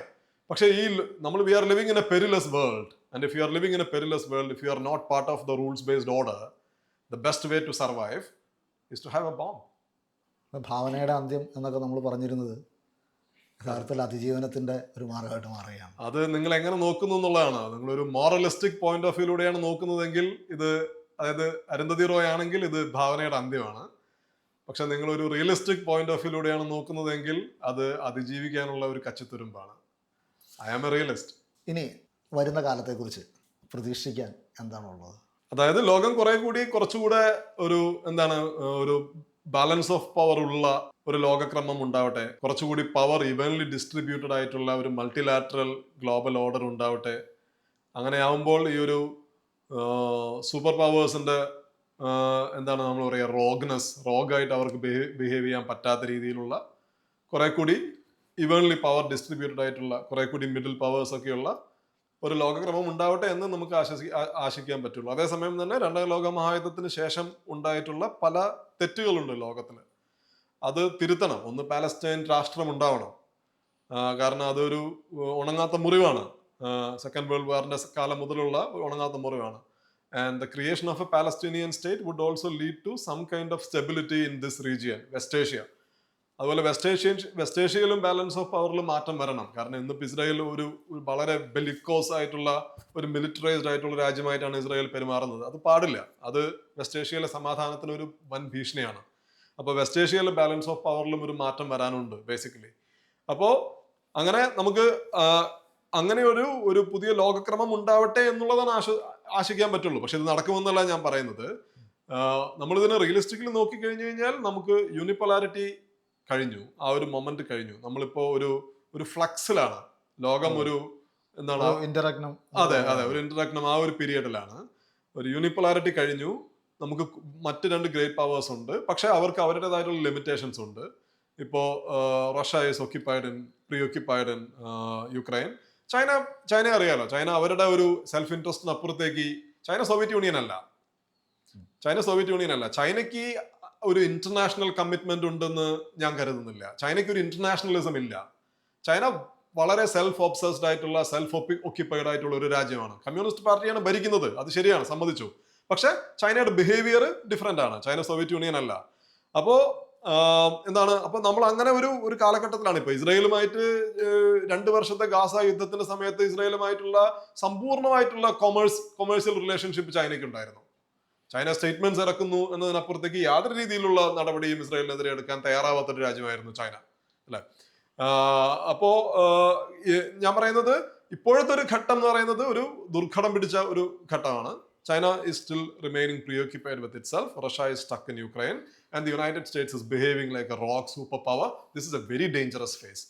പിന്നെ നമ്മൾ ആശിക്കാവുന്നത് കുറെ കൂടി ബാലൻസ് ഓഫ് പവർ ഉള്ള ഒരു ലോകക്രമമാണെങ്കിൽ തന്നെയും നിലനിൽക്കുന്ന കാലഘട്ടത്തെ പറ്റി പറയാതെ ഇത് പൂർണ്ണമാവില്ല. നിലനിൽക്കുന്ന കാലഘട്ടം ഭയങ്കര റിസ്കി കാലഘട്ടമാണ്, അല്ലെ? മുൻപോട്ടുള്ള ഡയറക്ഷൻ എന്താണെന്നതിനെ കുറിച്ച് എന്തെങ്കിലും ഒരു സൂചനകൾ നമുക്ക് കാണാൻ കഴിയുന്നുണ്ട്. നമ്മളിപ്പോൾ എന്താ എൻഡ് ഓഫ് ഹിസ്റ്ററി ഒരു പീരീഡ് കഴിഞ്ഞു, ക്ലാഷ് ഓഫ് സിവിലൈസേഷൻ എന്നൊക്കെ പറയുന്ന ഒരു കാലഘട്ടം. ഇനി എന്തായിരിക്കും എന്നതിനെക്കുറിച്ചുള്ളൊരു സൂചനകൾ എന്തെങ്കിലും നമുക്ക് ഇന്നത്തെ സമകാലിക രാഷ്ട്രീയത്തിൽ നിന്ന് വായിച്ചെടുക്കാൻ കഴിയുന്നുണ്ട്? അങ്ങനെ കൃത്യമായിട്ടുള്ള പ്രഡിക്ഷൻസ് പറയാൻ ബുദ്ധിമുട്ടാണ്. പക്ഷെ എനിക്ക് തോന്നുന്നത് Europe is in perpetual decline. അതിൽ നിന്ന് യൂറോപ്പിന് കരകയറാൻ പറ്റില്ല, ബുദ്ധിമുട്ടാണ്. Because the Russians are going to win the war in Ukraine in one way or the other. ചിലപ്പോൾ സമയം എടുക്കുമായിരിക്കാം. അപ്പം അതിനുശേഷം റഷ്യ കുറെ കൂടി യൂറോപ്പിൽ കുറെ കൂടി പവർഫുൾ ആയിട്ടുള്ള ഒരു ഫോഴ്സ് ആയിട്ട് മാറാനാണ് സാധ്യത. നേറ്റോ പണ്ടത്തെ അത്രയും ഒരു സ്ട്രെങ്ത് നേറ്റോയ്ക്കില്ല. കാരണം അമേരിക്ക ഒരു നേറ്റോ രാജ്യം, ഡെൻമാർക്ക് വേറൊരു നേറ്റോ രാജ്യത്തിനെതിരെ തിരിയുകയാണ് ഗ്രീൻലാൻഡിന്റെ പേരിൽ, അല്ലെ? ഇപ്പൊ യൂറോപ്യൻ രാജ്യങ്ങൾ നേറ്റോയെ കൂടെ നിർത്താൻ ശ്രമിക്കുന്നുണ്ട്. പക്ഷെ അത് പഴയ പോലെ സ്ട്രോങ് ആയിട്ട് നിലനിൽക്കാൻ പോകുന്നില്ല നേറ്റോ. അപ്പൊ അമേരിക്ക ഒരിക്കലും, എനിക്ക് തോന്നുന്നില്ല, ഒരു യൂറോപ്യൻ രാജ്യത്തിനെ ഡിഫെൻഡ് ചെയ്യാൻ വേണ്ടി റഷ്യയെ നേരിട്ട് യുദ്ധം ചെയ്യുന്ന ആ ഒരു കാലഘട്ടം ഉണ്ടായിരുന്നു പണ്ട്. ഇനി അത് വരാൻ പോകുന്നില്ല. അതിന്റെ അർത്ഥം നേറ്റോ വീക്കാണ്. അതിന്റെ അർത്ഥം Europe is in decline. Russia will emerge കുറെ കൂടി സ്ട്രോങ്ങർ, ഒരു കുറെ കൂടി സ്ട്രോങ്ങർ പ്ലെയർ ആയി മാറുകയാണ് യൂറോപ്പിൽ. That's what Russia wanted to do. United States will remain the most powerful country ഇനി ഒരു ഫോർസിയബിൾ ഫ്യൂച്ചറിലേക്ക്. പക്ഷെ അത് യു എസ് എങ്ങനെയാണ് അത് ഉപയോഗിക്കുക എന്നുള്ളതാണ്. യുഎസിന്റെ ഇപ്പോഴത്തെ പ്ലാൻ എന്ന് പറയുന്നത് വെസ്റ്റേൺ ഹെമിസ്ഫിയർ മൊത്തം ഇതിന്റെ നിയന്ത്രണത്തിൽ കൊണ്ടുവരിക, ചൈനയെ അവിടെ നിന്ന് പുറത്താക്കുക, റഷ്യൻ ഇൻഫ്ലുവൻസ് അവിടെ നിന്ന് പുറത്താക്കുക. They might turn against Cuba. ഇപ്പോൾ വാട്ട് ഹാപ്പൻ ഇൻ വെനസ്വേല, അതിനെ പോലെ തന്നെ I think they might. Marco റൂബിയെ സംബന്ധിച്ച് ക്യൂബ ഒരു പേഴ്സണൽ പ്രൊജക്റ്റ് ആണ്. അപ്പോൾ all they have to do is to cut off the oil supplies to Cuba. That will put Cuba in a much difficult position economically speaking, അല്ലെ? They might turn against Cuba in the western hemisphere. അവിടെ നിന്ന് എല്ലാ രീതിയിലുള്ള ഡിസെന്റിനെയും ഒഴിവാക്കുക എന്നുള്ളതാണ് അവർ നോക്കുന്നത്. West ഏഷ്യയിലെ പ്രധാനപ്പെട്ട ഫ്ലാഷ് പോയിന്റ് എന്ന് പറയുന്നത് ഇറാനും ഇസ്രായേലുമാണ്. അപ്പോൾ they want regime change in Iran.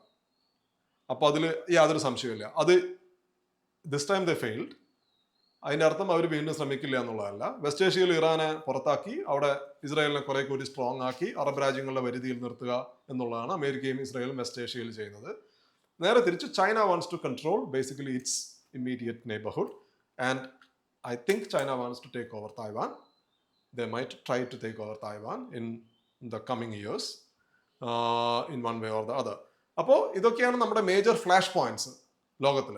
അപ്പോൾ നമ്മളൊരു മൾട്ടിലാറ്ററൽ ഗ്ലോബൽ ഓർഡർ വരുമെന്ന് നമ്മൾ വിചാരിക്കുമ്പോഴും നമ്മൾ പ്രതീക്ഷിക്കുമ്പോഴും നമ്മളുടെ മുമ്പിലുള്ള ഇമ്മീഡിയറ്റ് ഫ്ലാഷ് പോയിന്റ്സ് ഇതൊക്കെയാണ്. അത് നമ്മളോട് പറയുന്നത് അങ്ങനെ കുറെ കൂടി ഇക്വിറ്റബിൾ ആയിട്ടുള്ള ഒരു മൾട്ടിലാറ്ററൽ ഗ്ലോബൽ ഓർഡർ വരുന്നതിന് മുൻപ് നമുക്ക് ഒരുപാട് സ്റ്റോമുകളെ കടന്നു പോകേണ്ടതുണ്ട് എന്നുള്ളതാണ്. വളരെ നന്ദി.